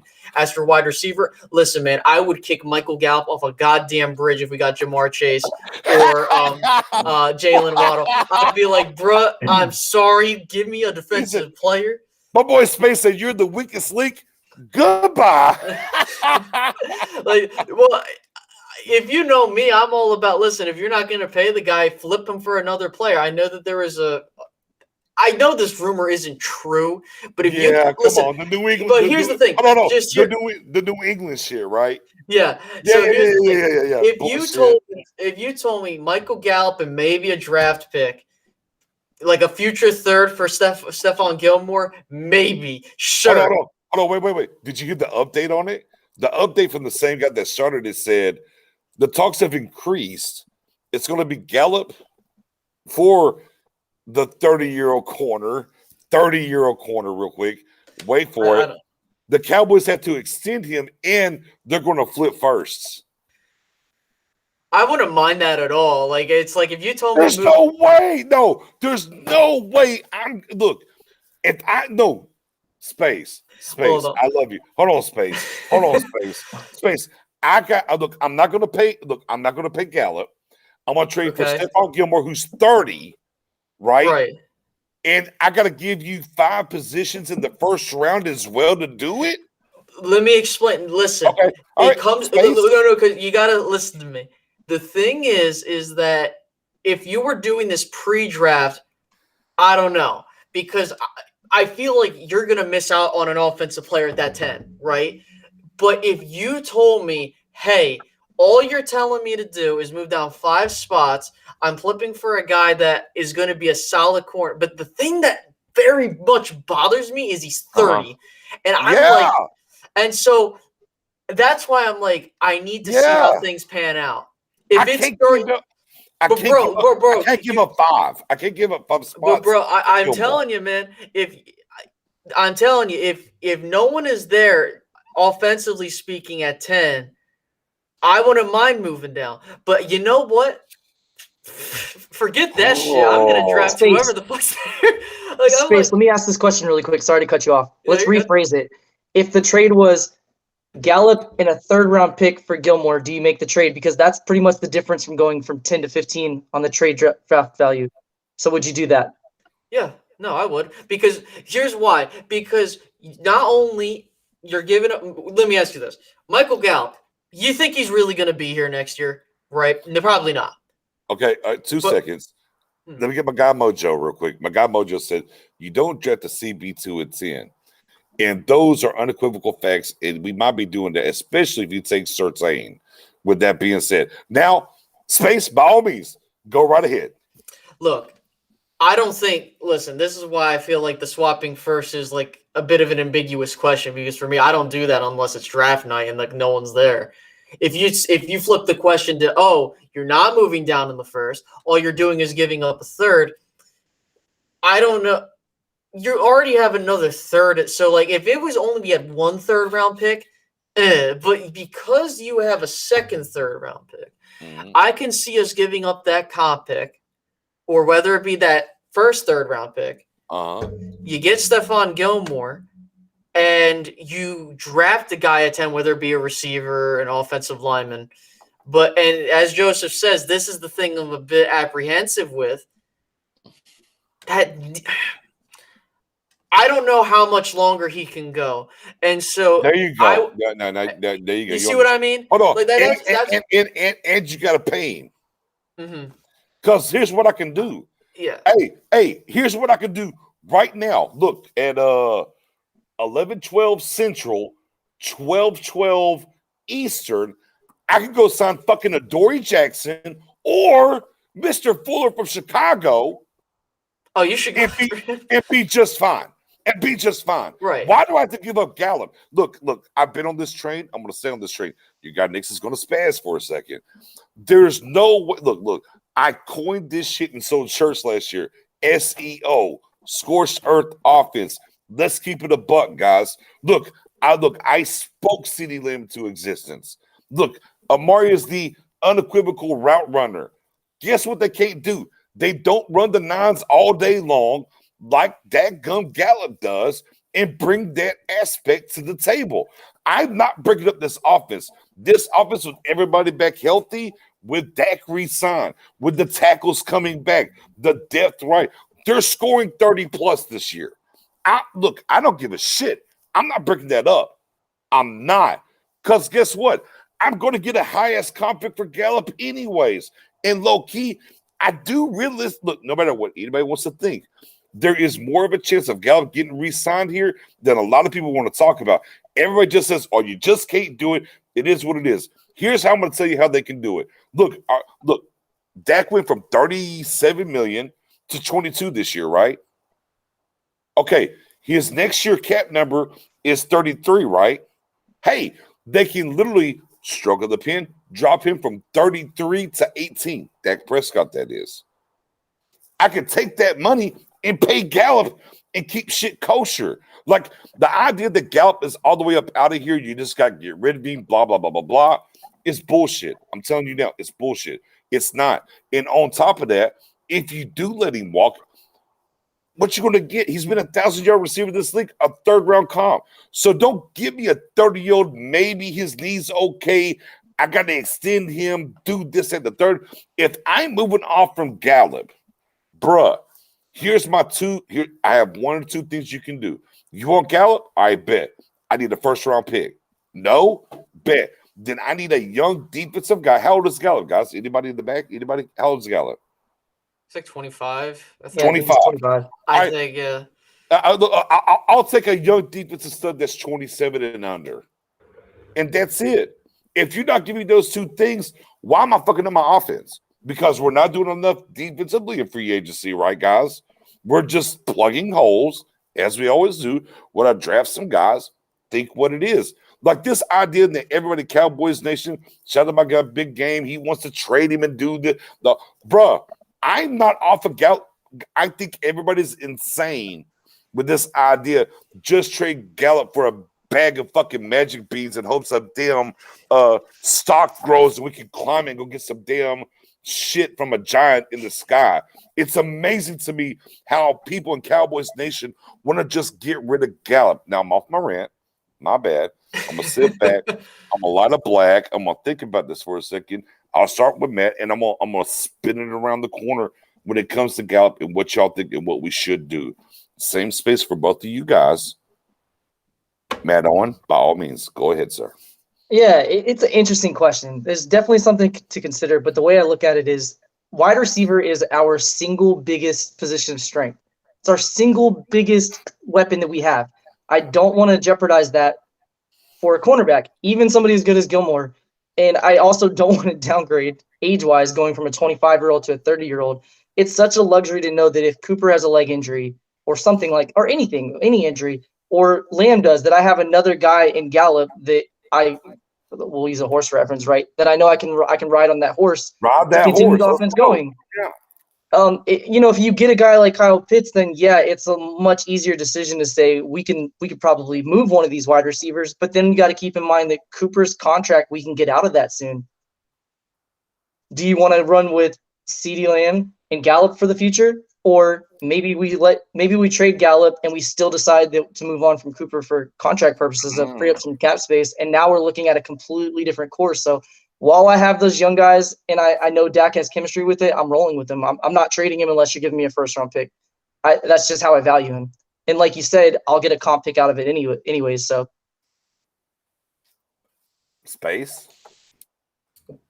The way I look at it is this. I understand Michael Gallup is an integral part of the offense, and I know we don't want to fuck that up.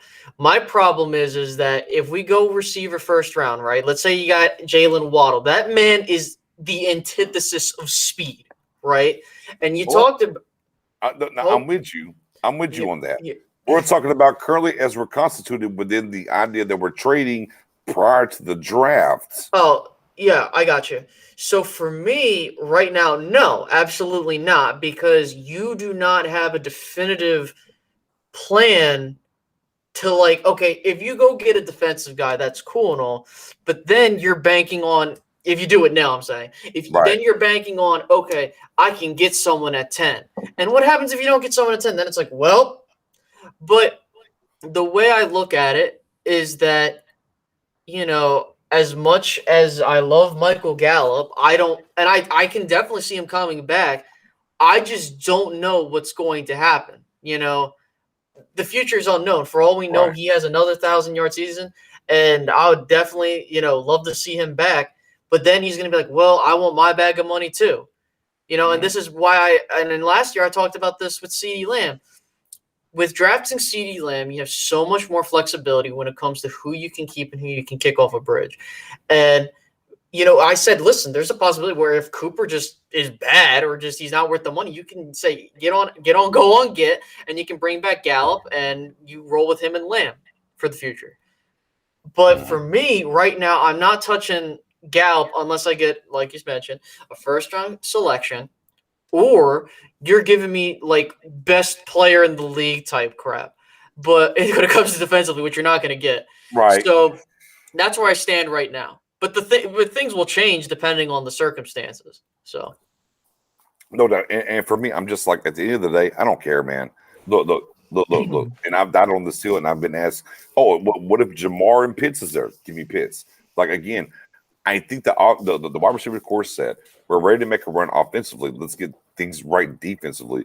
Quinn coming in said there's a young cornerback in New England, by the last name Jackson, who is 25 and has like 17 INTs. Now, here's the thing about him. They tendered him, I think, in the second round pick. Second round, right? Mm-hmm. So you can go, Quinn, you can go get him. You can go get Mr. Jackson. You can. However, it's going to cost you a second round pick. But with that being said, guys, I'll ask you and I'll give you all the floor. Space, are you giving him a second round pick to go sign Jackson to a long term deal? I don't know. I mean, for me, the way I look at it is like with him and Gilmore there, I feel like I'm not trying to take away what he's done. I think he's a nice young player to have. But when you look at who's there, I think it's kind of like a situation to where, okay, you have a really solidified playmaking cornerback, and then you have a guy next to him that I think is benefiting from that. So I feel like if you put him on his own, do I think he's going to be terrible? No. I think he's going to be good, but I want to give – because honestly, with that second-round selection, I could probably do a lot more. You don't like him with Diggs then, so you don't like him paired with Diggs. No, I don't, because I think that you – I don't know. I just don't think you can – no. Okay, you don't like it. That's fine. I mean, that's fair. Matt Owen, are you spending the second round pick to go get the young buck Jackson to pair with Diggs, or you want to sit and chill? So yeah, that's something that I've been playing with the last 24 hours. While it sounds like a good idea, what we have to remember is New England has the option to match what we offer him. That's true. We can't just give a second round pick and get him for $5 million a year or whatever, because anything we offer, New England can say, no, we'd rather keep him. You keep your second round pick. We'll match their offer. So it's not quite as simple as we think of it as fans. But as you mentioned, kind of an interesting point, though, 17 interceptions in the last 3 years. He's 25 years old. He's 6'1". He has good size. But he's not the number one. So he's not covering number one receivers. We don't know if he can do that. I'm sure he does it, several times a game just due to situations. But is he that number one cornerback? I don't know.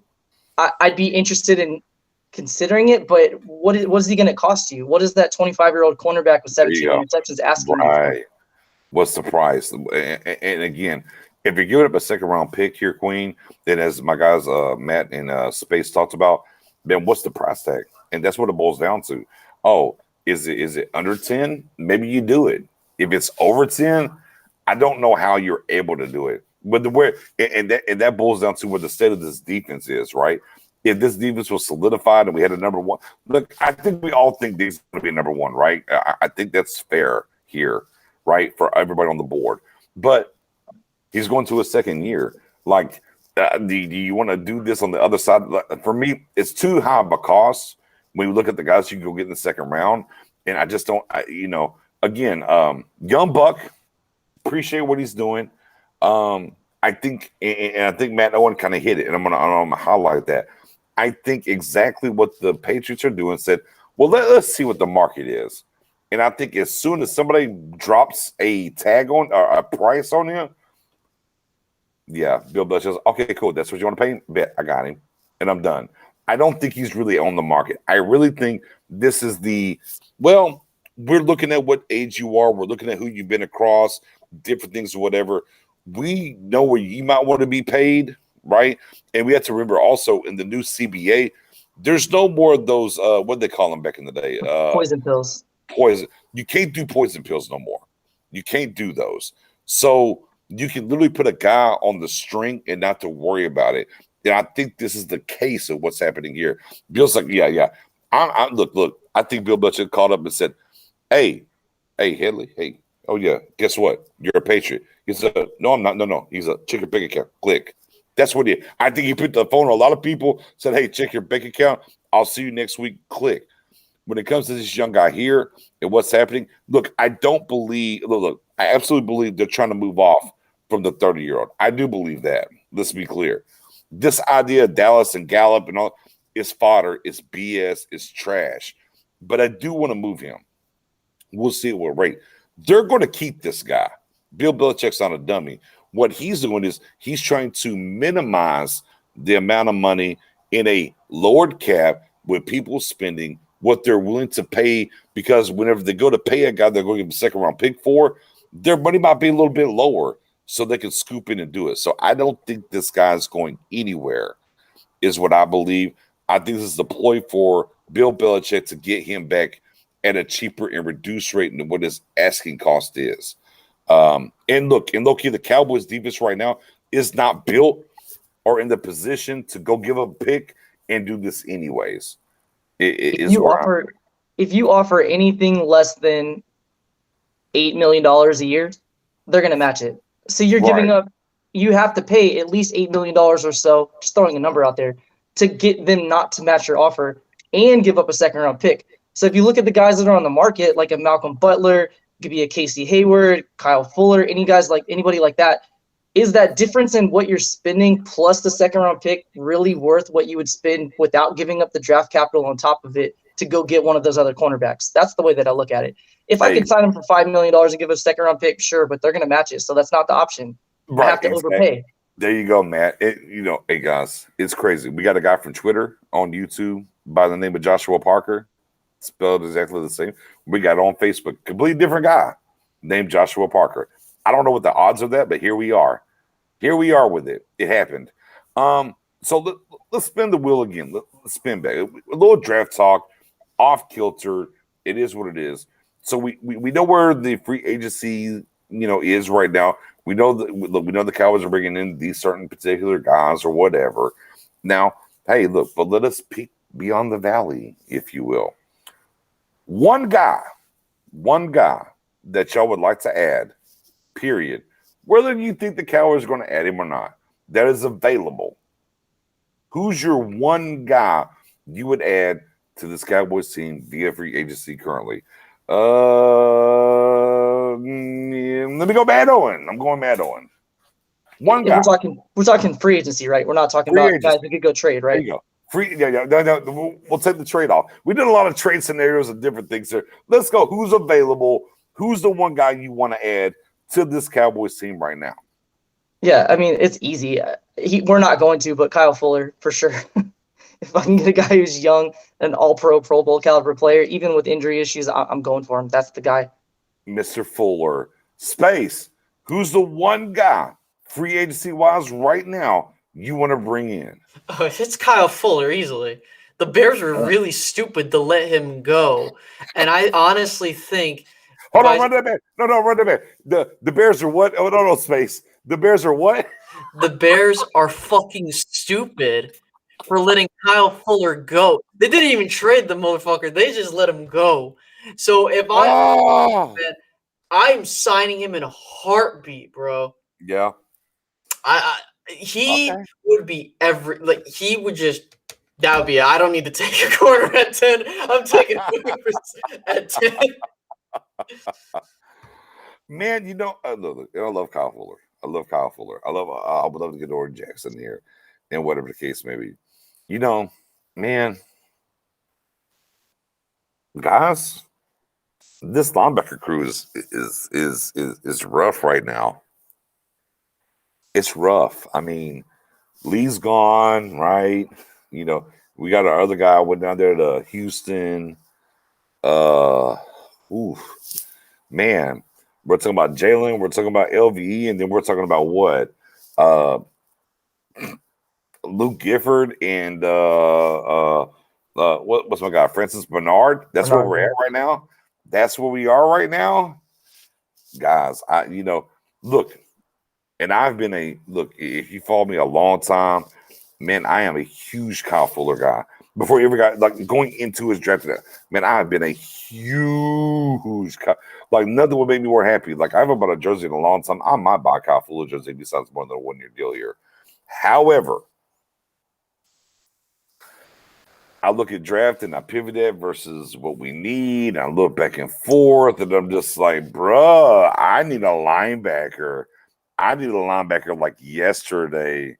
I don't think they're going to go get a guy in the first round. I don't think they're going to get a guy in the second round. So guess what? What are you looking at in the third round? I don't think the Cowboys are drafting a linebacker the first 2 rounds. I don't believe it. I'm putting it on the board. I think Francis Bernard fits this defense quite well because he's a coverage guy. We talked about this, Matt, on me and you, especially in our chat. Why is he not getting more burns? We don't know. He should have. It didn't happen. I don't know that's going to happen here. So I need a guy. I need look. Looks like things ain't panning out. I know Seattle and KJ were talking. Looks like it's not panning out. Man, I think I look at other linebackers as well as I peruse the board, if you will. I like Wilson. There's some other guys I like. I look at Dan Quinn. I think Dan Quinn has to solidify this team with a leader that knows his system, is what I believe. Right? I think every coach, wherever they go, tries to do that. I don't think Earl Thomas is walking through that door, guys. I just that's how I feel. Right? Even though he's out there, he can convince Cowboys brass to do that. I just don't think it's going to happen. So, yeah, I'll get Kamikaze is what I call his ass. Get Neil, whatever. Look, we know what those. I don't think it breathes the same kind of thing for Dan Quinn. KJ Wright, though, he breeds what Dan Quinn wants to bring. So, for me, look, man, and look, and low key, Fuller might mean more to this defense, honestly. Complete ambiguity, if you will. I think Fuller would mean more. Maybe even Jackson to a certain extent. He's the number 4 PFF corner since he went outside since 2018. Put him across the board. And low-key, a guy that's ahead of him is Richard Sherman. Does anybody believe Richard Sherman's a top 4 cover corner going into next year? No. He's lost a step. But for me, driving home the force of what we need, and for me, and the thing I've always said is, I want to stop the run. I want to fix the front 7. I think we fixed the front 7. We'll figure it out on the back end. So I'm going to stick to what I've been true to and what I've said. KJ Wright, man. I think KJ is the guy. I think KJ is the guy that brings it in. I think KJ is the guy that again fits the defense. I think he's the guy that can drive home Dan Quinn's scheme and be that vocal leader. And at times we have questioned. Look, I think at times we've questioned D-Law in his leadership and hot boys and whatever. And look, I don't put it all on D-Law because, again, I think the Cowboys as an organization fundamentally have a problem building a defense. You signed D-Law, and then you never built around him. You didn't give him the big body next to him. You didn't do the right things, if you will, to help him the right way to be the guy. Again, people look, in the last show I did, they were like, oh, well, D-Law, blah, blah, blah. I'm like, bro, go look at tape last year. I don't know if there's a guy more in the league that got triple team other than D-Law. And I'm including like the Aaron Donalds of the world and whatnot. D-Law got triple team on a lot of different occasions. And it's insane. And the Cowboys said, well, you're getting triple team. We should do more over here. And they haven't. And I think KJ Wright does that. That's kind of how I feel about it. But, hey, man, will it happen? What does Steven know? Do we trust Steven to do anything the rest of this way? Go ahead, Space. I see you. I will say, the DeMarcus Lawrence slander, it pisses me off sometimes because look, because I've said it on my channel. Listen, the edge rusher, or rather defensive ends, do a lot more than just go after the quarterback. They got to stop the run. They got to do all this other crap. And I've been saying that. And people be like, well, I'm not paying $20 million a year for a run stopper. I'm like, well, if you're getting a defensive tackle, it's pretty much right. Nah, but that's besides the point. Listen, here's the thing. I really like DeMarcus Lawrence. I think that, sure, he's getting up. He's 28. I mean, I don't have to worry about age until he's like in his 30s, 30, 32. But like, when he was most productive was when he either had some form of an interior rush, or more importantly, you had basically all-around great defensive play. People want to talk about, oh, well, he only got, what, let me take a look, 4.5 sacks, or 2019, he got 5 sacks, right? Are we forgetting, because he was on the one side, Robert Quinn got 13.5 sacks or something of that caliber? Right. People forget that he is such a huge difference maker on this defense, to where, honestly, if you just give him a decent defensive tackle rotation and starters, I think he can definitely get 10.5 sacks. People don't – it's not this whole crap of like, oh, he isn't this, that, and a third. Right. Because if you look at it, he had 6.5 sacks last season. For how terrible that defense is. I mean, the one thing that I will say, hey, he's been there consistently. He's been productive, and he's been everything I asked for from him. And I think, getting to the main point and what you're asking me about Steven, man, Steven Jones has neutered this entire front office to the point where they're not willing to do anything other than go bargain basement shopping. And again, I don't have a problem if you want to go get a veteran or two, or a cheap guy. I don't have a problem with that. My problem is, and this is the thing that I've been harping on, is that you have a situation to where, okay, you more or less are positioned to where, and thank you, Joseph, because this also proves my point. Robert Quinn got paid all that money and he got 2 sacks last season. So if you want to, don't give me that crap. But, I mean, I guess D-Law might have mattered. Yeah, maybe. But it's that formula of the bargain basement crap. You can't be doing this New England shit and expecting to be New England, because you know what? New England knows when to go dive in and get some key guys. We haven't done that at all. And that's the problem, is that you can't expect to be like, oh, I really like my guys that we got in free agency. Well, they all sucked because they're all practice squad guys. So if I'm Steven Jones, sure, these signings are definitely an improvement from last season.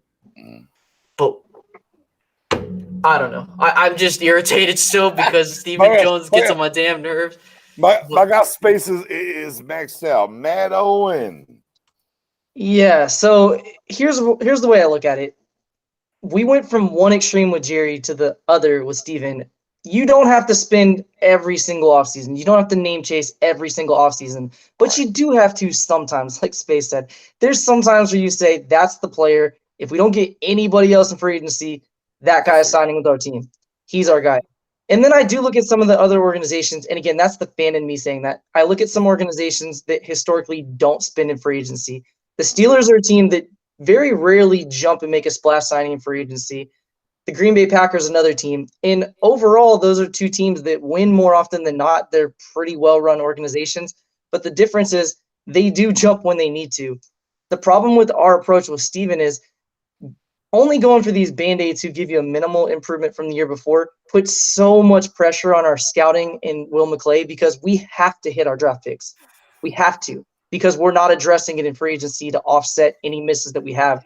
You can live with taking a taco over a TJ Watt, and obviously we groan when we think of that, if you got a good free agent to justify it or offset it the next year, but we don't do that. So then when we get that, it compounds and it makes it even worse when we do miss, especially with those early picks.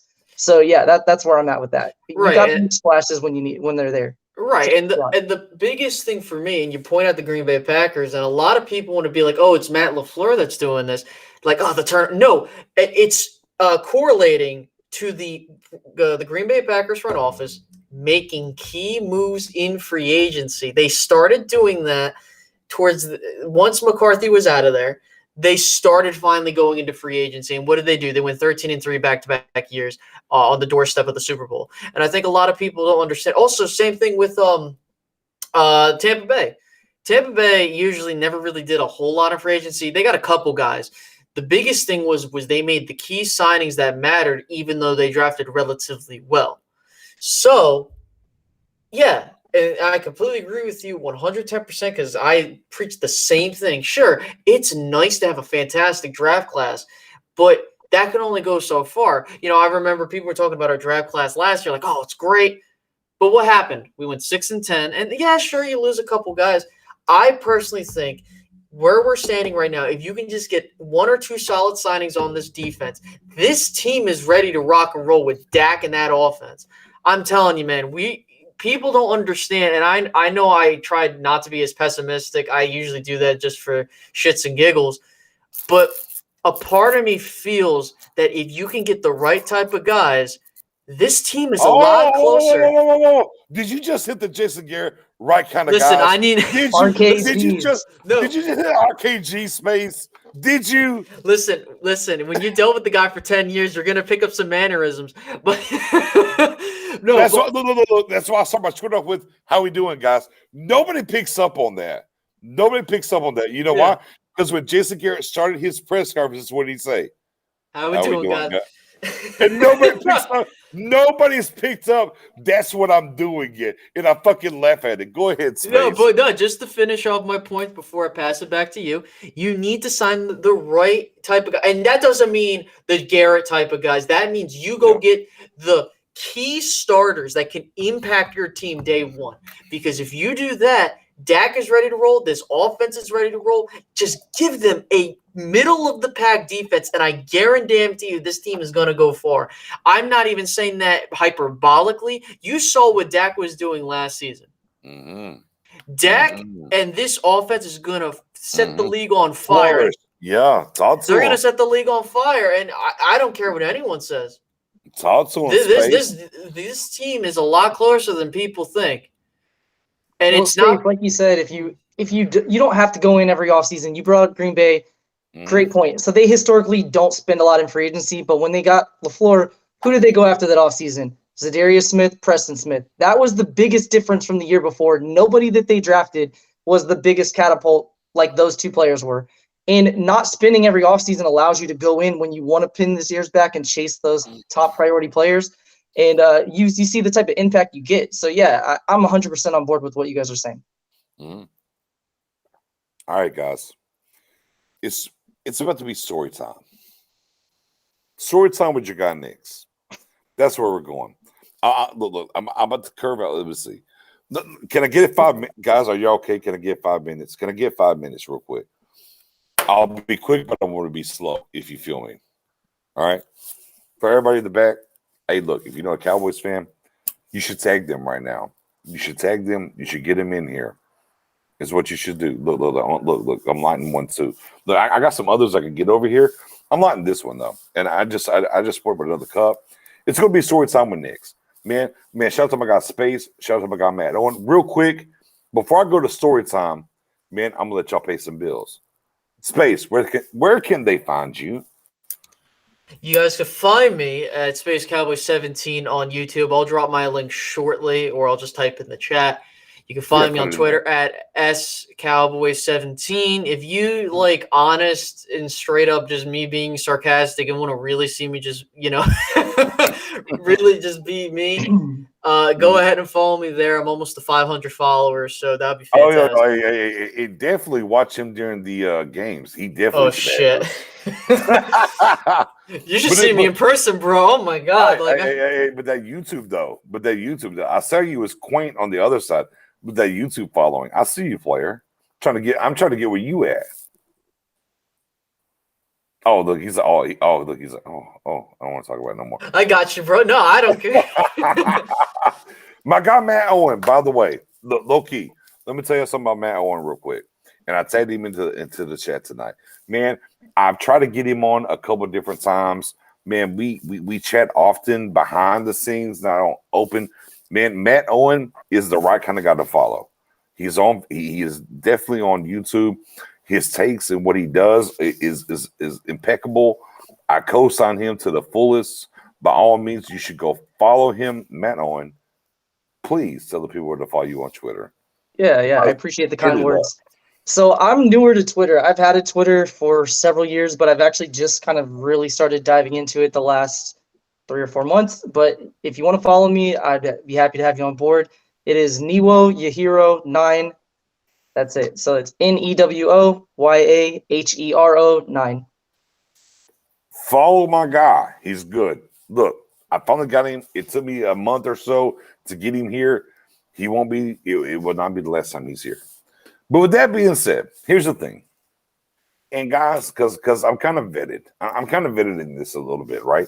I'm gonna get my old man on. Look, I'm gonna posture. I'm gonna pivot a little bit, and I'm gonna get my old man on. I'm gonna grab a cup, right? I got my black. Come along for the ride for the next 5 minutes, guys. For the 5 minutes, guys. And oh man, look. See, Matt. See, I'm getting comfortable. I'm getting comfortable. Go ahead. Look at that. Look. I told you. Look, my guy Mark. I agree about Matt. I told you, man. Hey, my guy Space. I love Space. I love my guy Matt. Man, these are great guys. Follow them, man. Get in the building. All right. So I fought the battle. Now, and let me be clear. I have not missed a Cowboys game. Not one. Not one. I'm 42. Be clear. I'll be 43 this year.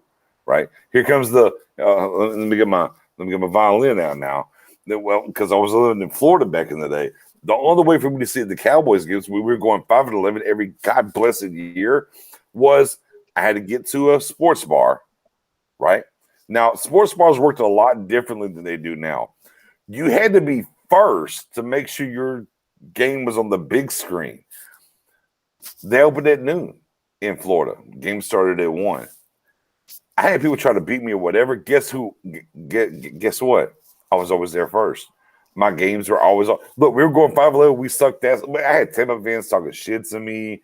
Things were. I was like, hey, bro, beat me here. It is what it is. So I've watched everything happen unequivocally. Whatever. Look, we know whenever Jerry want to get Dion here, Stephen Jones push him against this. We've heard the stories, the whole nine. And look, it's kind of ha he, right? Oh, look what happened. Oh, my God. Steven did that, this, that, and the third. Oh, my God. And then about 2014, I told Cowboys fans unequivocally before I had a channel that was doing things, I'm like, Stephen Jones runs this organization now. That's what I said. No funny. No ha. Knicks, you're stupid. Okay. Bet. 2014. All right, bet. 15, 16, 17. All this shit happened, right? All this shit happened, right? All this shit happened. Hey, guys, let's be clear here. You're tuned in. You're looking at me, right? All right. And everyone wants to say Steven still. Look, y'all listen to ESPN. Y'all listen to FS1. Y'all want to listen to Stephen A. You want well, shout out to Stephen A. though. Bad hairline, but there are certain things about Stephen A. I respect though, but we're not going to get there because he's better than Skip. Low-key, Skip is a slime ball. Neither here nor there, right? But things happen, whatever. And everybody, look in this offseason, y'all still said Jerry. Matt, I've said it for a while. Stop saying Jerry. Say Steven. You'll understand. Right?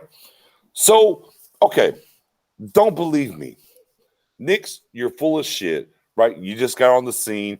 You're going to your third year publicly with everybody here in the whole nine. Let's get it. Real quick, guys. I'll ask y'all. Let me ask my guy Space. Let me ask my guy Matt. Who's the last big free agent we signed? Who is it? Who's the last big? Who do we spend on? If you're talking about 1 year deal, it was Greg Hardy. But if you're talking long-term deal, no. I know who it is. Brandon Carr in 2012. I'm just saying. I just want to be clear. Like that was the last time we spent $10+ million on someone coming into this organization. But yeah, 2012. The 2013 draft, what happened? we traded down with the 49ers, and we got Travis Frederick. And we used that other pick we got to get Terrence Williams. Damn. Okay. All right. Who was on the board? Who was on the board in 2013 before we traded down? Who was there for us to take there, Space? Who was available? I don't vividly remember. Eric Reed and Floyd were the two guys. That comes to mind, but I think it's. Let me take a look. The big guy was Floyd from Florida. Yeah. Right. Defensive tackle. Oh, you got to take him. You did detect that they moved off. Floyd was out of the. It was everything they had with Frederick. Floyd was out of the league. It is what it is. All right. Then we fast forward. Okay. Well, we don't want to buy that Stevens working here. Right. So we signed. We look after that we did everything. Then we got to the draft. Oh, Johnny Manziel was on the board. What'd they do? Zach Martin. What do you think? Does that sound like Stephen Jones or does that sound like Jerry Jones? What do you think? No, that sounds like Steven. Steven, for sure. Sounds like Steven, right? Because, the whole things that were being run, the stories that were being run at that time, because people forget, Jerry loves Manziel. Oh, my God, they spent 8 hours together. They met. Oh, Jerry's like, this is the future. This is that. Look. Nobody thought that Manziel would be there. I have receipts. I told everybody 2 months before the draft, I said Manziel will be on the board. And I said, everyone will find out who runs this team. Then a great friend of mine, Jackson Howard. He's an A&M alumni, by the way. We passed on Manziel, and he left, and he's a Browns fan now. To this day, he's still a Browns fan. He's like, he don't really worry about Manziel. They got Myles Garrett, so he's okay. A&M alum. And it happened. I'm like, bro, we've seen everything. We've watched everything. This is Stephen Jones. Here we are now, as we're talking about, and we did all this free agency and what's happening or whatever. It's Stephen Jones. Like, everybody wants to put this at the feet of Jerry. It's like, bro, understand what we're doing. Look, and here's my point. I'm trying to wrap this up. If you're going to be a Cowboys fan, right, be educated. Understand. Forget ESPN. Forget FS1. Understand what's happening. None of this is Jerry. If you don't believe me, as soon as they said during the Dak press conference, how are you going to build this defense?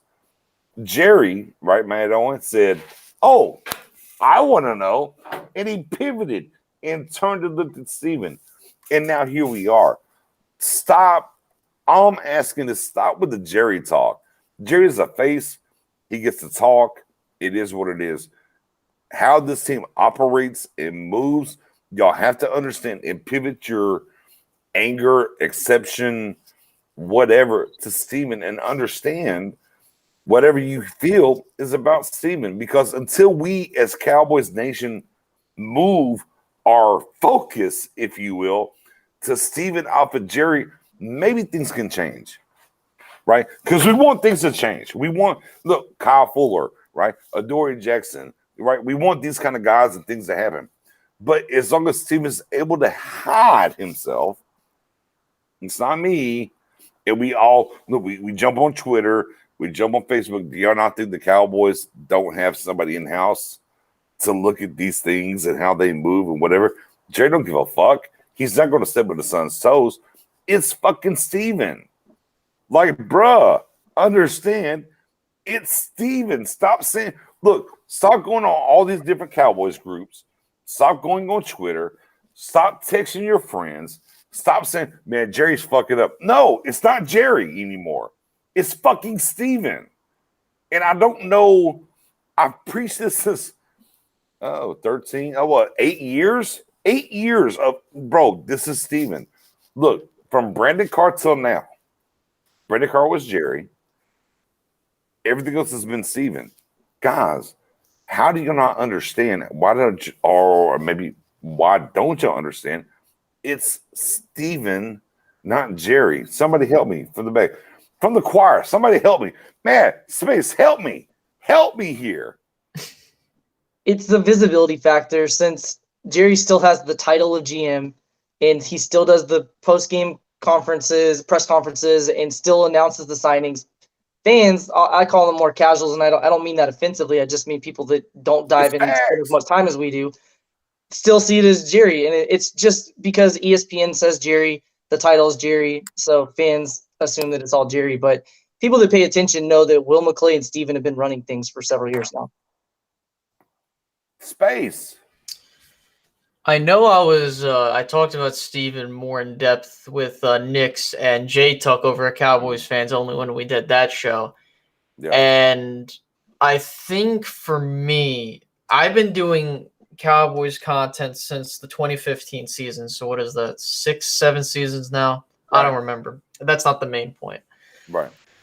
I would have told you probably since 2013, the Cowboys have that was the year I say Jerry got fired and Steven's your new general manager. I know people want to say Will McClay. No, Stephen Jones is the general manager of the Dallas Cowboys. I don't care how anyone wants to twist it. No, he is. Right. Because he is behind all the signings. He's behind all the draft. It's not him making these phone decisions. Hey, Space, but let me double down on your point. In the press conference, Steven said, well, Todd Francis beat me to the punch and called me first. He didn't call Jerry. He called him. Go ahead. You're right. Right.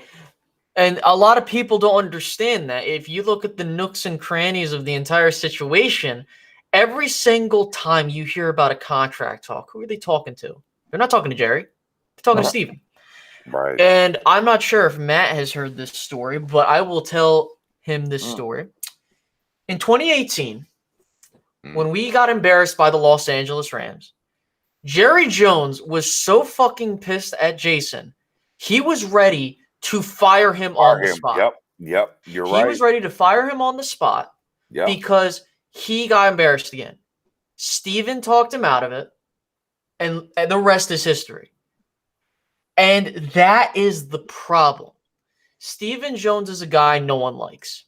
He's the guy that's been he's been the guy that's holding us back. And even we had a couple close calls back in 1995 when the Cowboys got Dion. That almost didn't happen because of Stephen Jones. There have been numerous occasions where Stephen has nearly stepped in back in the past and really almost fucked things up. Now, because Jerry's a lot older and, usually because he's not as, young as he once was, Steven, of course, has taken that mantle. And so for me, someone is a younger Cowboys fan that has seen more of Steven running the show than Jerry, it's clearly evident. And it's not a winning formula. Neither, like, being super aggressive isn't going to win you anything, and being super conservative isn't going to win you anything. So, to paraphrase a guy from Twitter, Mike White, also known as Burgers and Blitzes. Yeah, Burgers and Blitzes. Shout out to him, because the quote, or really the phrase that I like to use that he said, was the light at the end of the tunnel that we thought Stephen Jones was is really an oncoming train that's going to hit us. So, and the truth hurts, to be completely honest with you. You know, I really think, and think about this, man. We could not have Dak right now because of Stephen Jones and Jerry not being able to fully evaluate quarterbacks. They suck at evaluating quarterbacks. We've seen the track record outside of Dak Prescott. They just settled with Dak. And if it wasn't for Wade Wilson, we probably don't have Dak Prescott. If it's not for the fact that, you know, think about it, man. If it's not for Tony Romo and Dak Prescott, this team looks like the Cleveland Browns. Well, okay. Well, I mean, hey, maybe we are. Matt Owen, I'll let you respond on that. Yeah, I mean, they're all great points, great stories from both of you guys. The danger with a guy like Stephen Jones too is he's that guy at work who did something right one time and never lets it go. He tells his dad, remember you were going to draft Manziel. It was me. I'm the reason we ended up with the all-pro guard. That was me. You would have taken the wrong guy. And his dad says, oh, you're right. Let me just keep giving you the leash. Let's keep extending that leash more and more and more. And then when we get signings like Dak, where we all know as Cowboys fans that Steven almost messed it up. Dak was going to be a free agent at some point. I mean, Steven was going to butcher this deal and drop the ball. But now ESPN's saying, now that the deal is done in hindsight, they're like, it was a great signing. They're going to have cap flexibility. Look at the year one. Look at those year two cap hits. And now Steven's patting himself on the back again when he was the guy that put us in this position in the first place. So right. that's my concern with Steven is fans are hard on Jerry, rightfully so. We've won a long time without winning. But there are good things Jerry did. He came in. He brought in Jimmy Johnson. He deserves some of the credibility for some of our Super Bowl wins. Steven's not done that. But he has the autonomy to do whatever he wants. And that's why it's scary for me. Like, how does it end? Where do we go from here? Yeah, no, you're right. I mean, and that's the issue. Again, it's easy. Like, as I said earlier, Twitter, Facebook, Instagram, whatever social media platform you do, you type Jerry ASAP, but it's not Jerry no more. It's Steven. It's been Steven damn near 10 years. It's been Steven, and we don't hold Steven accountable. Everybody wants to run to Jerry. For those that don't know, they run to Jerry. I've been preaching run to Steven, as everybody here has talked about. But here we are. You know, look, the offense is set. Special teams is set. We've signed some guys, right? We got to see what we sign going forward. You know, and nobody. Here's the problem. What happened? We went to the press conference. Right, with Jerry pivoting and doing this shit and how you gonna fix it or whatever. And we're like, okay, they didn't sign guys or do anything during Dak's rookie contract, right? Last year that Garrett was with Dak, there was $20 million in the cap. They just didn't touch. They're like, oh, well, you don't want to fuck up the cap. I'm like, bro, you don't have to fuck up the cap. Just sign 1-year deals. Assassins. They didn't do that. Okay. All right. Well, here we are. Blah, blah, blah, blah, blah, blah. Blah, blah, blah. Whatever we've already talked about. So let's get to it. Right. So here we are. We've signed some guys. They're very long. They're all very long, guys. They're very long. They seem like 3-4 guys in the 4-3 bear front. Great. There's only like Loki. There's only one guy where like, okay, like this dude, yeah, we think he has it. And here's a guy with the bum Achilles and Malik Hooker and whatever. But we're watching what's happening with Jerry. Look, then we went to the draft. Right?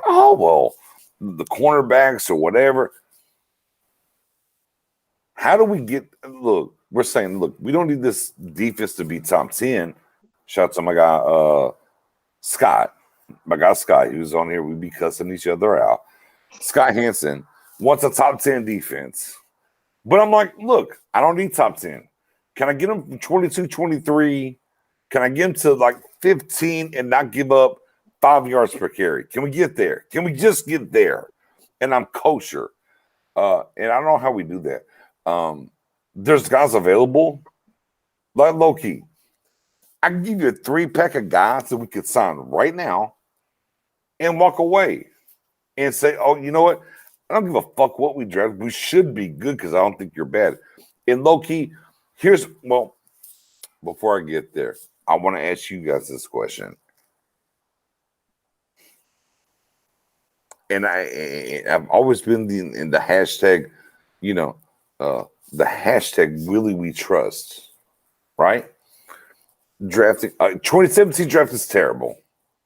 Let's be clear. This is what sets your team back. 2017 draft.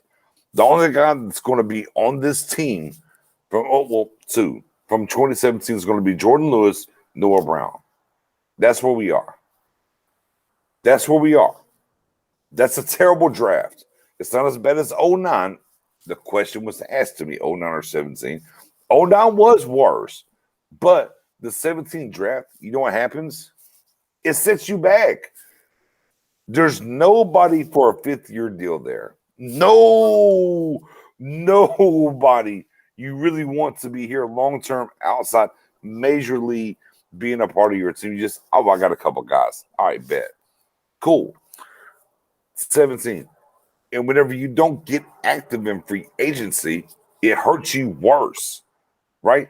The thing that I think that is messing with Cowboys Nation currently as we're constituted right now is last year, man, we did some late on signings. These guys sound good. They had name value. They did things, and none of these fuckers panned out. And we cut and got rid of all of them, and they never did nothing. Okay, cool, bet. So here we are now, and we're looking at what's being happening, what's signing, what's going on. I bet. Deep sigh. All right, Steven. Can you get me one guy? Because I think at the end of the day, as we go back and through, and all right, you're bringing back Antoine Woods, right? And you're this guy, that guy. We think they want to bring back Alden Smith or whatever. Could you not have went and just got us one guy, right? I mean, we look at the contracts. Anthony Harris for the Eagles, been pivoted around for years. Last year, this year. $5 million, 1 year, right? You look at some of the defensive tackles. I mean, bro, $3.5 million could have got you one tech. Like, what are we talking about? So when you look at those things, look, we think we're close offensively and everything. Do they really? Let me ask you all this. Defensively, I think yes. My answer would be yes. They think Dan Quinn matters more than the players they can get. Matt? No, you're right. Especially when you look at the money spent this offseason. Like, if Steven was ever going to spend, this is the year when all the other teams are tight against the cap too. You have guys like Anthony Harris, immediately fixes our safety position, $5 million. Solomon Thomas, young defensive tackle, $5 million. Brockers, 7th-round pick. Like, you don't have to give up a lot to fix the defense this year, and we still didn't. So that means that they have to believe we can fix it in the draft because we trust Will McClay and that Dan Quinn and his staff and Witt are going to be able to fix things. And I hope they do, but coaching only goes so far. They're not on the field. They're not manned up against that offensive tackle. They're not covering that receiver one-on-one. Right. They can only do so much coaching and putting people in the right scheme. Players got to make a play. And they haven't fixed it free agency-wise. Will McClay, we could say, quote-unquote, great draft-wise or whatever, but we look at the drafts. Is he?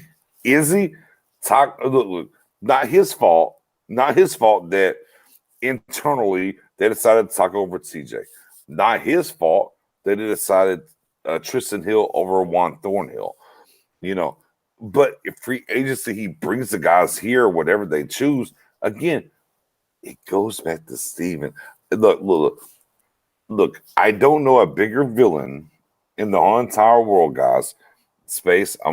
Trust me, Space. I see you. Bro. I got you. Space. I got you. I'm about to let you ride. Space. I'm gonna let you ride. What I'm telling you is, for me, I don't know the bigger villain period in sports because we heard about a particular villain over for the Lakers, right? We hear about a particular owner villain for the Knicks. Guys, there's not a bigger villain than Stephen Jones, in my opinion.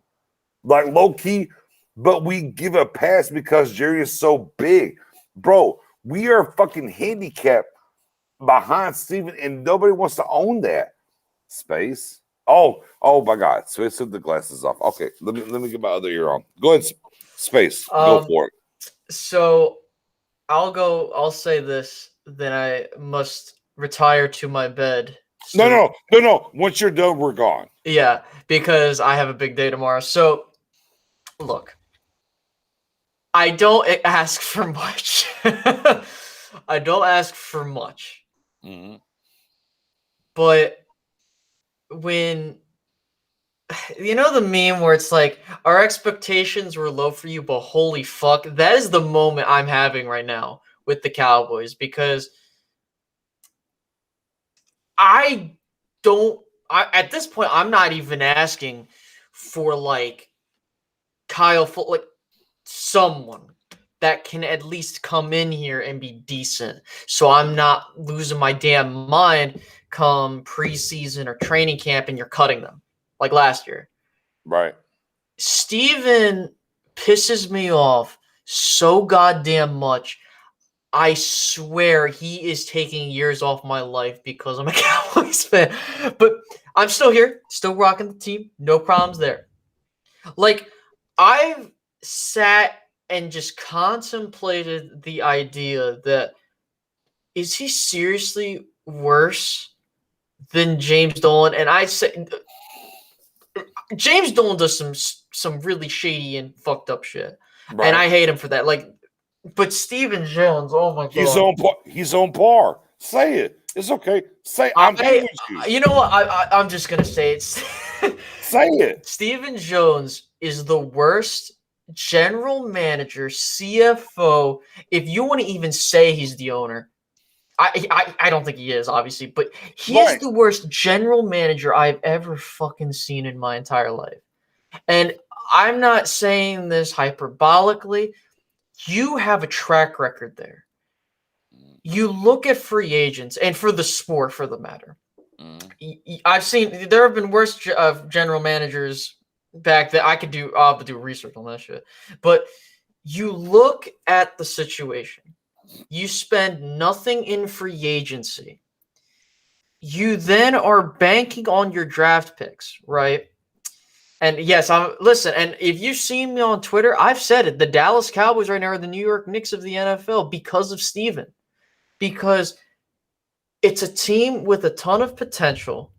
Got a lot of guys that you can really put a squad around and really do something. But they always fall flat on their face. And I don't know what the hell his problem is. I don't know if it's just because he was on extreme couponing and like that's a thing he likes to do, or I don't freaking know what his problem is. But this team is stuck in neutral right now because you're refusing to go out and get quality guys to get this team over the hump. I'm not asking for Kyle Fuller and what's his face, Ndamukong Suh, all those guys. I will literally take Keanu O'Neal, KZ, and Casey Hayward or whoever the hell, and I will be fine with that. But the fact that you wait and these guys are off the board, like, well, we're fine where we're at. You're not going anywhere like this. You can go back. I'll ask everybody in the chat this, and you can hang your hat on this, and I'll head out. All right. Name the last time since 2013 we really had a standout quality free agent. And look, watch. I want you to hang around for a few more minutes. No, that's fine. Go ahead. I want you to hang around for a few more minutes. And here's been my And Matt Owen, I'm gonna give you the first response on this. I'm gonna spin that. I'm gonna spin this. And here's been my thing for the entirety that as we're going to the third year here, third year of the Star Game podcast. Here's been my thing that I've talked with, and when I say I talked this with Big Game James, I talked this with my guy Spoonie, I talked this with my girl Mariella, I thought Jay Tug in vacation. Fuck you, you left at the right time. I've already told him that. I talked this with like anybody that you can think about. Boss Cowboy, bro, I've done this over the past 3 years. Here's my unequivocal question. I'm like, hey, the Cowboys should put their chips in. They never push their chips into the middle. Here's what they do. Here's the problem.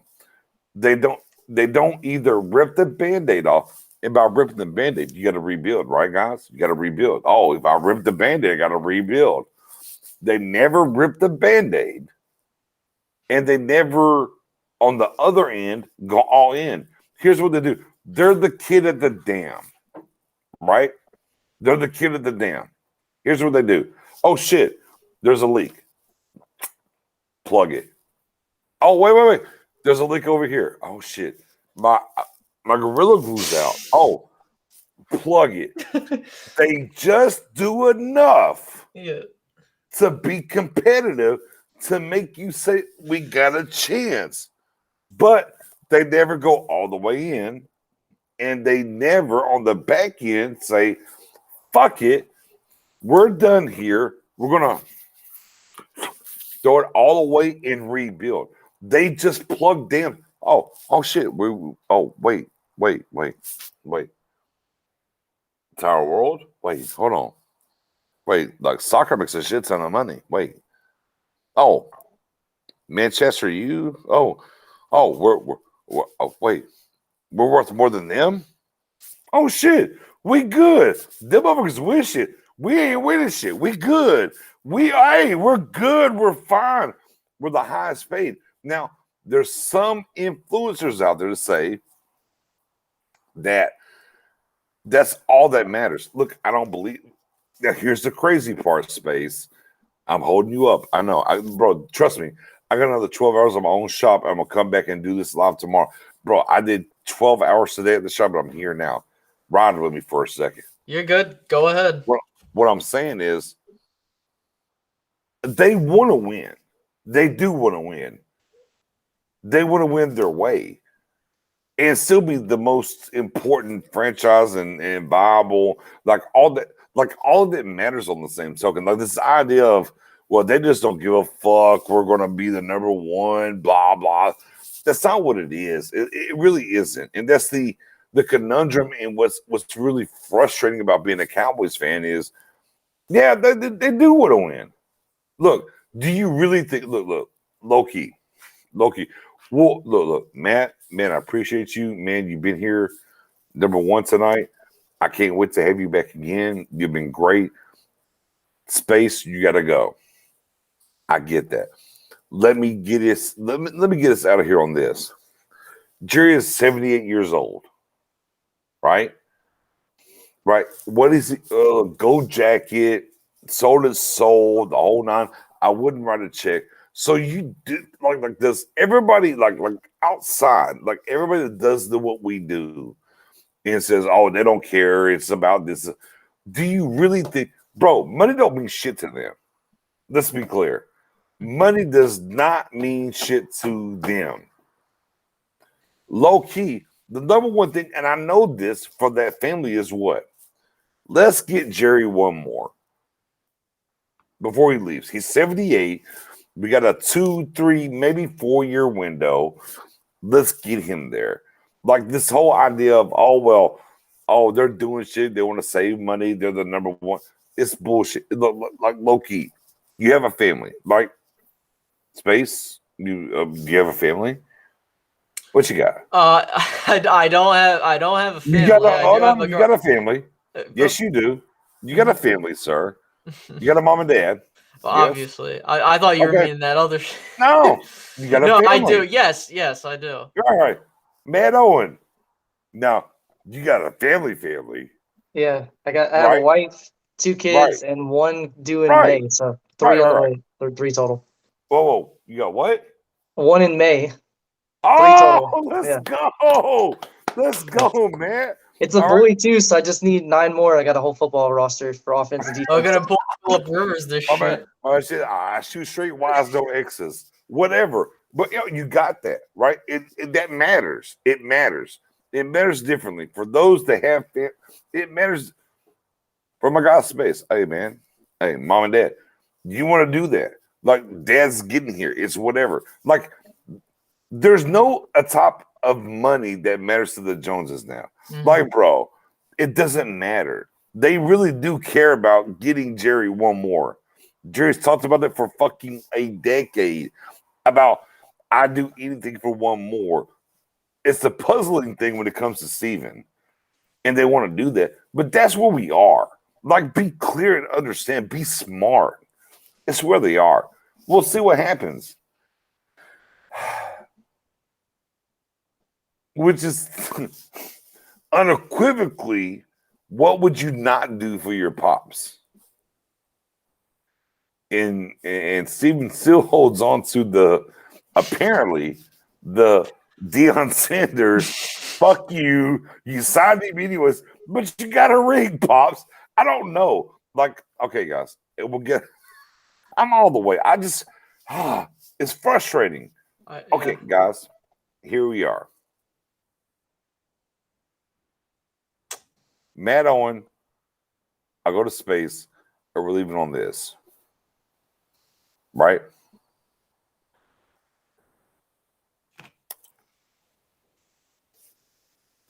Put your glasses on. I'm going to just look. We talk free agency. We talk draft. We're talking about Steven Jerry. We all agree on certain different levels. We're in 21. By 25, do the Cowboys have number 6 or no? Matt Owen, I'm with you. I'll let you start. And look, hey, plenty of space to speak your piece. As much as I don't want to say this, no, we will not win a Super Bowl in the next 4 years. And Okay. the reason is because of what you said with plugging the holes in the dam. The reason going all in is important is because your window should only be a few years. You should only have a few Right. years with those prime key players. And what Steven's trying to do and has tried to do, because as you mentioned, his dad's getting older, you start seeing that mortality and you're looking at your lifeline. He's trying to extend the window by plugging the holes rather than to rebuild the dam and say, let's just take this down. We have structural issues and rebuild it from scratch. Let's try to plug holes, do the best we can for the next 2 or 3 years, go all in, and then we're going to have to tear this thing down and rebuild. Rebuilds are scary. They're very, very scary. We see a few examples of teams that go from worst to first and teams that are down for 2 years and are right back. But we see way more situations where a team takes 7, 8, 9 years. And Jerry doesn't have that. I mean, I hope he does, but probably he doesn't. So I think Steven has that fear factor is if I mess up and I go all in and I shorten this window from being 5 or 6 more chances with dad to being 2 years with dad before we have to completely rebuild and then it's probably out of the running. That's my single biggest thing is I think Steven's afraid that if I go all in and we have to rebuild, dad won't be here to see that Super Bowl. So I'm going to try to extend the window as long as I can and hope that we just get, we catch lightning in a bottle just one more time. So I think that's going to happen, unfortunately, until Jerry's gone. So I don't think we will win in the next 4 years. Space. If I'm going to be completely honest with you guys, the only way the Dallas Cowboys hoist number 6, whether it be in the next 5 years or 4 or 5 years, or even let's just say the next decade, is if Rain Dakota Prescott drags them there. I don't care what anybody says. Fair. I personally believe Fair. Dak will win the Cowboys a Super Bowl on his own back. And people won't give him his due credit. People don't realize that Dak Prescott means a hell of a lot to this team. And I do believe that you're going to have they're going to have that moment. Like, remember when we went through that rebuild year from 2011 to 14, that window where they were trying to fix things, but they weren't really worried. But they should have. They're going to have that moment again. I think they will in these next 3 years.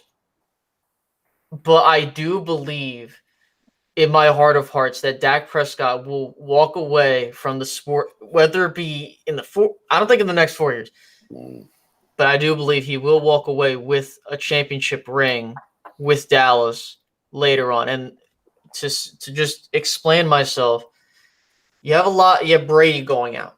Aaron Rodgers is going out. Drew Brees just walked away. Russell Wilson's getting up there in age. So is Matt Ryan and whoever the hell.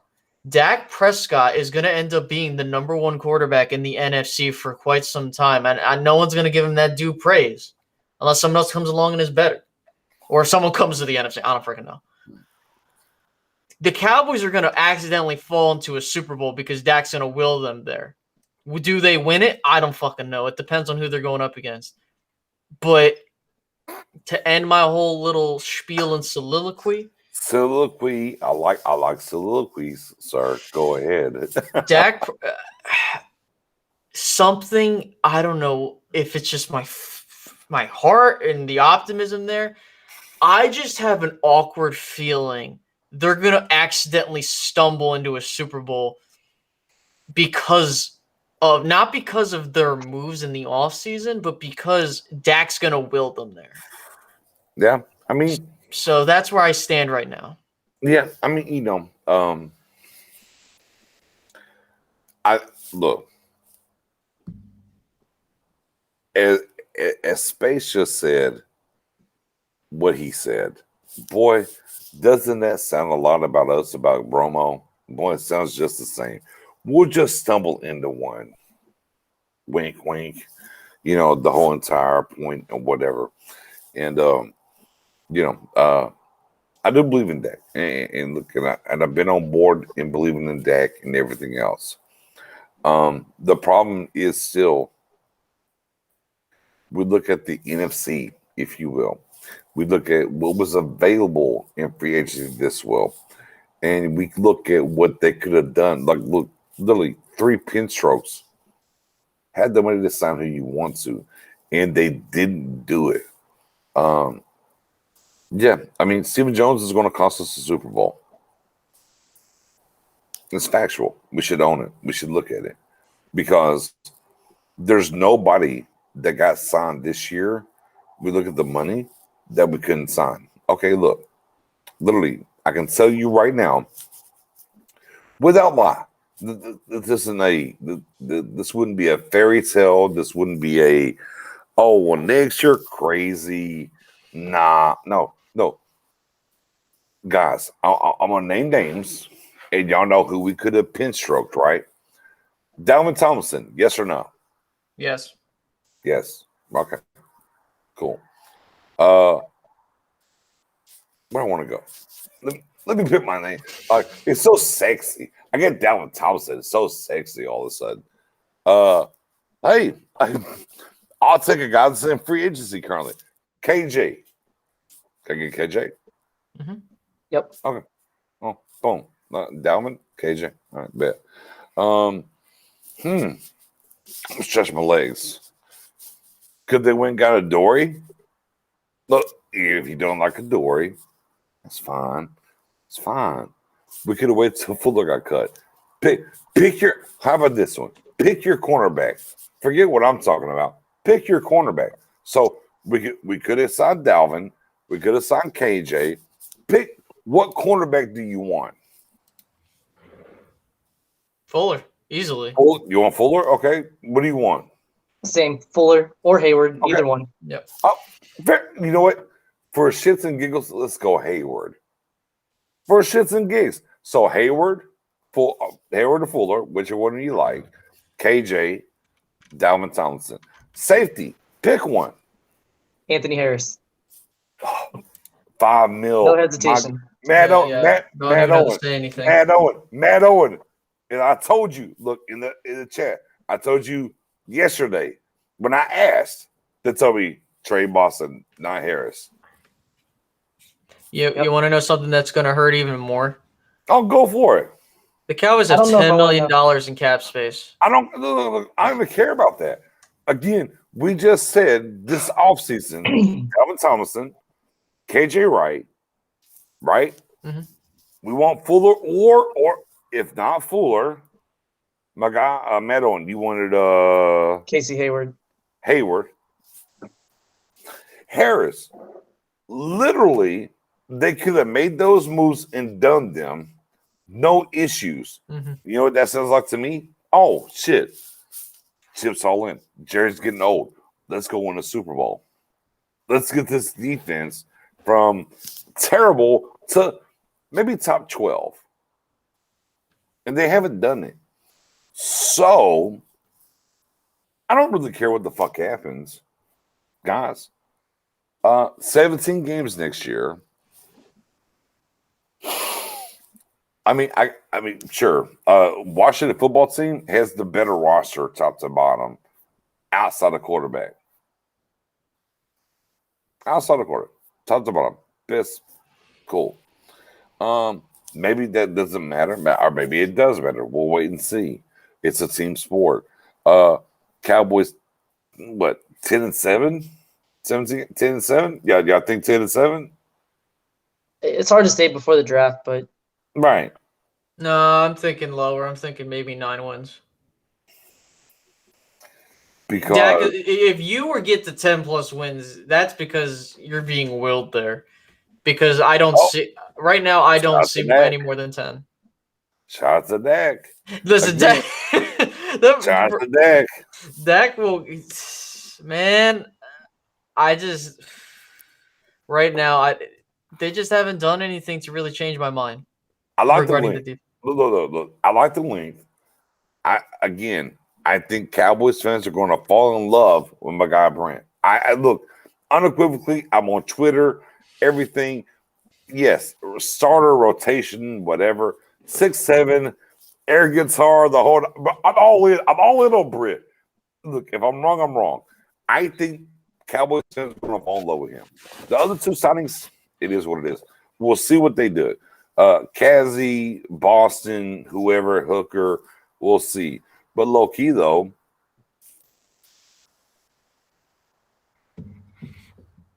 we'll get out here on this. And look, I'm gonna ask this question, and we'll get out of here on this. We've been rocking, man. I appreciate y'all a ton. I'm gonna ask this question. The Cowboys are buying into the guys that are here more so than the guys that they're adding. Yes or no? you want to go first? I'll go. Yes. Yes, they're buying in more to the guys we have here. I 100% believe they say 2020 was a wash. We had a lot of injuries, new coach, COVID, blah, blah, blah. We're just going to run it back, and we're going to see what would have happened last year. And if it doesn't work, then we'll make moves next offseason. That's what we're doing. We're going to throw some improvements, but we're not going to drastically change the roster. We're going to basically keep who we have. Our guys are we like who we have in the organization. Yeah. Hey, bro, and they're not signing people. You're right. Space. Yeah, I mean, look, it's that exact same reasoning. I think that if Dallas hadn't had the amount of injuries, 7-10 at best. The team is at the team at. I think at best the team could win 11, 12 wins if everything goes right. But anyways, yeah, they're buying into who they have here. They are wanting to rock the boat because they feel, hey, we didn't get really a full picture. We didn't get a whole. We didn't see the whole thing. Yeah, we didn't see it. Yeah, so maybe we can let a couple guys go. We can run this thing back, and then we end up having a shitty defense again, and then we got to do the whole thing over again. All joking aside, I think that Dallas isn't, and I don't like giving this excuse because some teams did better, some teams did worse because of it. Sure, it might be because of the pandemic we really got fucked over, but at the same time. The Browns won a playoff game this year, and they had a massive turnaround, so I don't want to hear that. But more importantly for me, I really don't want to be wasting people's time. I am a huge believer in not wasting someone's time. So if you honestly feel you just need to, tweak a couple things. Oh, it was just Mike Nolan that fucked this thing up. It's that. Wait. And Could be true. That could be true. Could be true. For all I know, I have to eat a whole bunch of crow because maybe like Jalen ends up becoming an all-pro all the fucking sudden. But I just think that this is going to be a year where it's the run it back type thing. And then they actually make no, they're not even going to make moves next year. They're just going to be like, well, maybe if we had a couple. Right? I don't see it, man. But fair enough. Yeah. Look, man, I appreciate y'all for sure. I mean, we had a good time. Man, Cowboysation, y'all kept the chat hot. Y'all been here all night. Of course, if you're on YouTube, hit the sub, hit the notification button. If you're on Facebook, come over to YouTube, Star Game Podcast, hit that sub, whatever. And then we're going to do the Twitter thing and everything else. I will leave on this.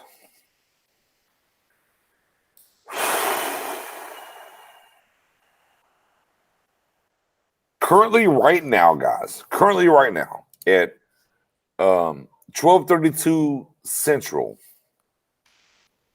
which would take me to Saturday, March 20th. What I look at is offensively, gotta go get it. Look, I don't think there's a lot there. Again, I've said this before. I'm going to say it one more time.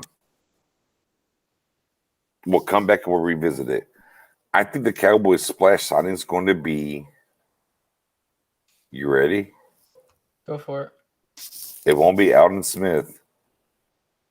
It's going to be Jadeveon Clowney.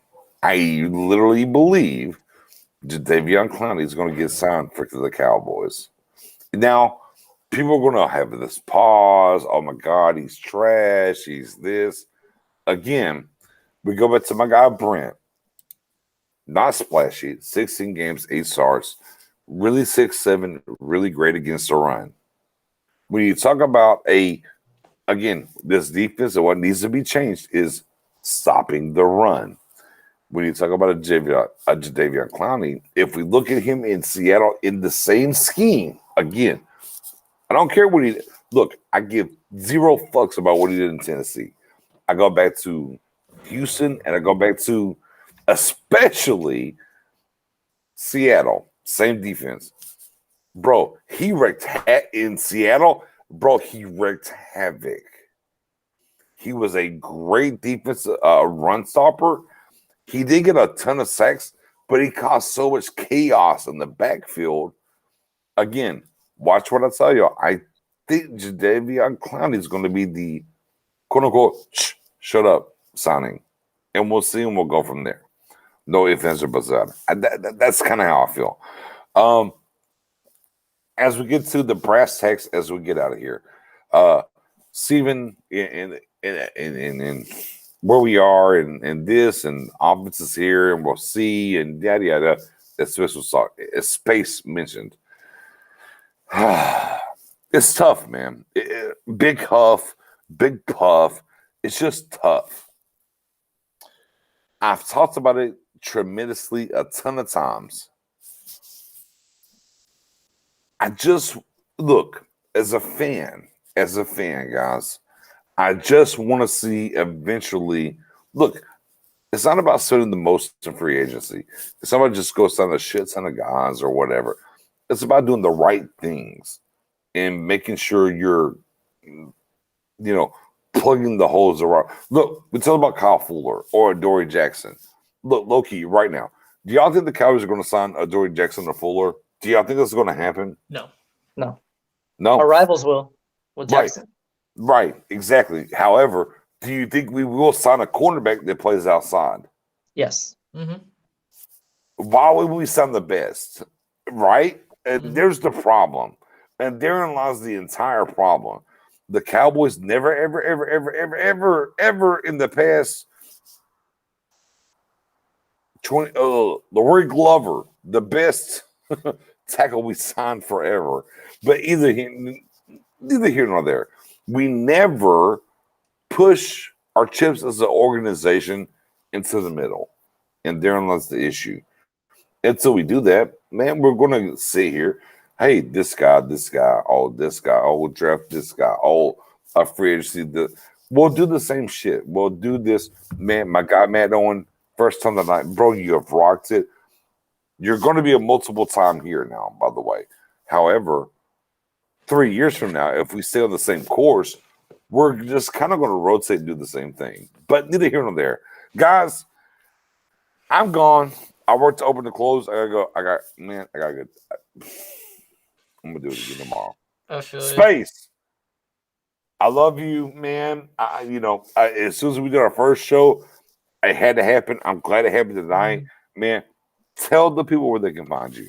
So if you missed it, you can definitely find me at Space Cowboy 17 on YouTube or at Cowboy 17 on Twitter. I try to keep it as real as possible. Yo, as a fan living garbage Eagles.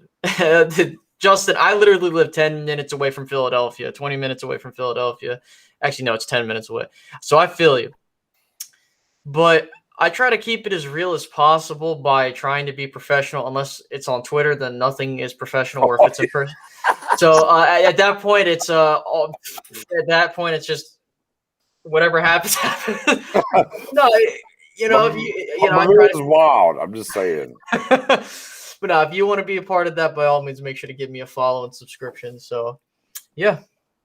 All right, low key, hey, low key space. My guy Matt Owen. Let me tell you something about Matt Owen real quick.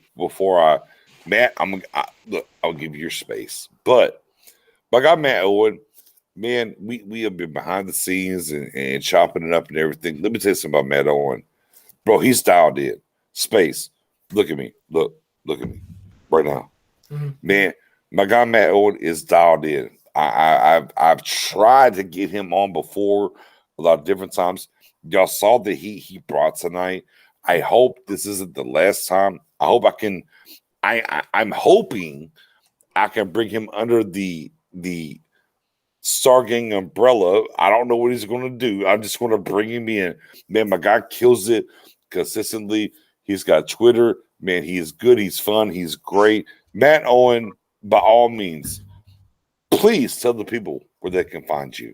Yeah, I appreciate the kind words, and it's been fun joining both of you guys tonight. It was short notice, but that made it a little bit more fun. You can find me on Twitter at NewoYahiro9. That's NewoYahero9. A little bit about me. I can be your voice of reason. I don't get too high and I don't get too low.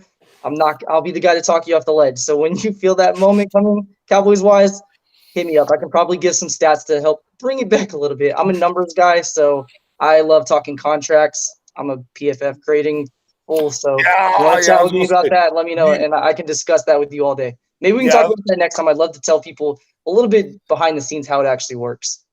So we'll talk about that next time. Look, I was going to say, man, my guy, PFF, off deck. Oh, word? You don't like it? Wait for it. Hit a button, and he's in there. Man, my guy Matt Owen is great. My guy Space is great. Space! We've done 2 shows now. Awesome. It's super late. It is what it is, man. It's all good. Don't worry about it. No. I love it, man. Hey, man, I'm glad you popped the cherry. It is what it is, man. We're gonna chat back and forth. We'll figure it out. All right. So with all the particulars handled, guys, here we are. We're leaving on this. We are at March 20th. All right, March 20th. Get to pick one more signing for the Cowboys before draft. You only get one. Now, never mind what's coming in. We know, whatever. You get one more signing. Before the 20th. All right.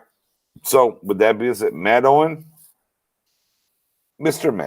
Matt O. I got a fun name. Matt Owen, Matt O, Medio. I gotta find something now. I gotta figure something out in there. Maybe the people listening can come up with something. So if you guys have an idea. Yeah. Oh my God, Matt Owen. What are we gonna call Matt Owen? Medio.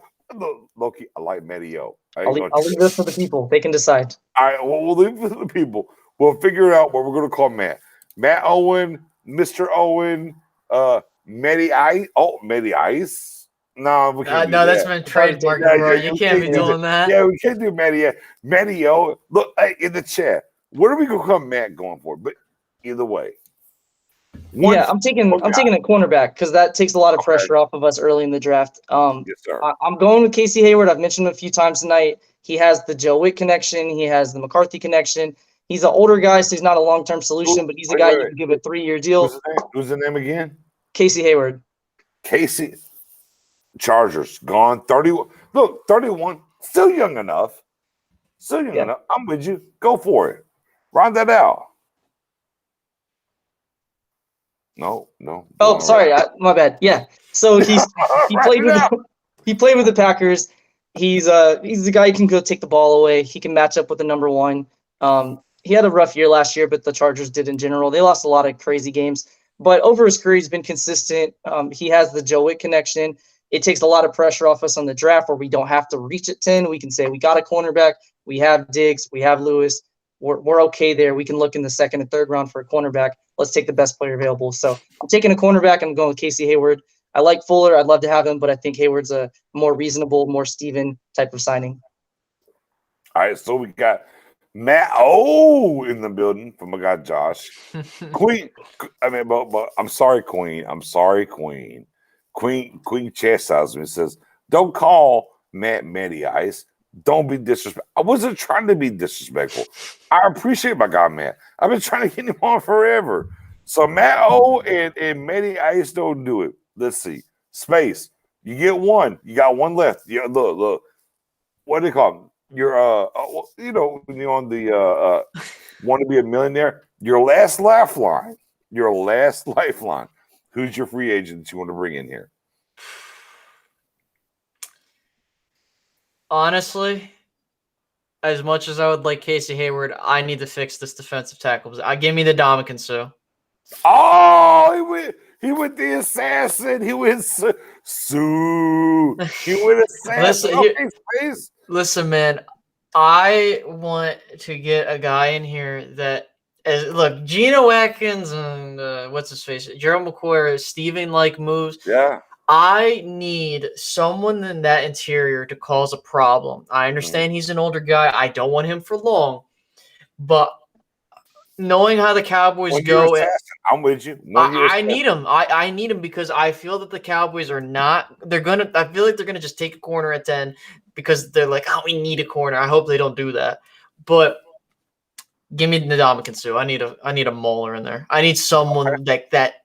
The juice there. I like that. All right, Matt. Let's be clear. You've lived the chat real quick about what we're going to call you going forward. I just said Matt Offense. I don't know. Owen Offense. I don't know. Trying to run him away. Mr. Hold on. Wait a minute. Mr. Owens. I like Mr. Owens. I do like calling Mr. Owens. My guy Jeffrey said, "Oh, Matt Man." I like that. Matt Man works. Matt Man works. We got to figure it out behind the scenes. Mm-hmm. Oh, Parker. Yes. Oh, well, no. Space. My man said, yes, Sue. I mean, look, Sue is the assassin. No, this is the winner. Hold on. Wait. I'm going to put this one up first. Matty Owens. Matt, tuck that. Matty Owens, let's tuck that. Let's tuck Matty Owens. Let's tuck that. However, my guy Ron said, MO. I don't know. Oh. Queen for the win. I think Queen won it. Wait. I think Queen won. That's it. Bruh, for me personally, I'm calling you Professor O going forward. That's where we are. I'm cool with that. I like it. Thanks for all the suggestions, by the way. I think Professor O, look, everybody won. It was great. It was cool. Professor O going space. What do you like? I think Professor O. You like Professor? I like it. Okay. Look, again, I'm gonna throw it up there real quick. I'm like, I do like Medi Owens. I like Medi Owens because he's owning the shit. I do like this from my guy Stevie Mac. I like Medi Owens, but that Professor O. Oh, all right, man. But out of here on this, guys. One defensive guy that we could add. So hard, so rough, right? We look at what we added. What can we do? Everything else, at the end of the day, the best way to make this defense better to add one guy with Matt Quinn is Earl fucking Thomas. I don't know what the fuck you're talking about. I'm being funny. I'm just bullshitting, man. It's really tough. Like Loki, it comes back to egg, chicken, whatever. Again, I'm just going to stick with. I'm tired of look. There's a gift called Easy Money with the Ravens, and they're running the shit down our throat. That was the single worst moment of the season for me, aside from Dak's injury. That was so embarrassing. Yes, it's the worst. We're so weak. I don't care. Look, here's what I believe when it comes to defensive philosophy. Front seven matters more than back. I was saying, Knicks, you're crazy. You're crazy. Okay, bet. The Giants beat the 18, 19 and 0, whatever the fuck, Patriots, right? Who were the starting defensive guys? I'll wait. Who were they? The Giants beat the undefeated Patriots with Randy motherfucking Ross. Moss. Randy Ross. Randy Ross. Mandy Ross. Mandy Ross. I don't know. Randy Moss. Who were they? Who are the starting corners for that team? Real quick. For the Giants? Yeah. Was David Terrell? Is that his name? Terrell Thomas or something like that? I don't fucking know. I don't know. Hey, guess what? I bet you can give me the starting fucking defensive line, though. Oh, shit. Yeah. That's easy. Again, I don't care about these damn corners and all this shit everybody's talking about. Front seven, I want to stop the run. I want to stop the run. That's where I am. One guy. All right. Look, I love Fuller. I love all these guys. But my one guy is, you know what? My one guy. Space. God damn it. You know what? You beautiful son of a bitch. Give me the fucking assassin. Bring me Ndamukong Suh and let's fucking roll. Let's go. Let's blow this shit up on the front. My God, here's the thing. If I get Suh in here, like my guy Space just said, what happens with Gregory over here and D-Law over here? Oh, my. Oh, and the Gala Monster on the other side of Suh. Oh, my God. Let's go eat and prosper. Let's go eat and prosper. That's where I'm at. Bring me Suh. Going to cost me at worst $7 million 1 year. We'll draft. Look, if we're lucky, we'll draft the right kind of guy. NC State. I got to say his name. Y'all know him. It will go from there. But yeah, man. Low key though, guys. I got to work tomorrow, and I got to work 12 hours tomorrow. I don't know about y'all. For me though, I got to go to my spot. I got to work 12 hours. It's my business. That's what I do. My pop up, if you will. Whatever, man. Man, we had a good time, man. Space, I'm glad to get you on here. Matt Owen, bruh, it's been way too long. I've been begging you to get on here. This will not be the last time, I promise you. So with that being said, Matt Owen, where can they find you? Find me on Twitter, NewoYohiro9.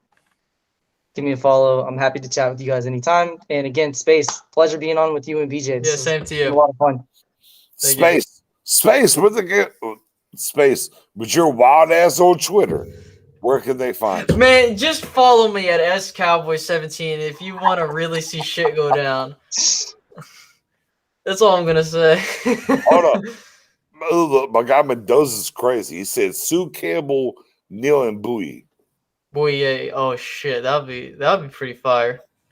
Hey, look, my guy Parker said Sue and Clowney. Shit.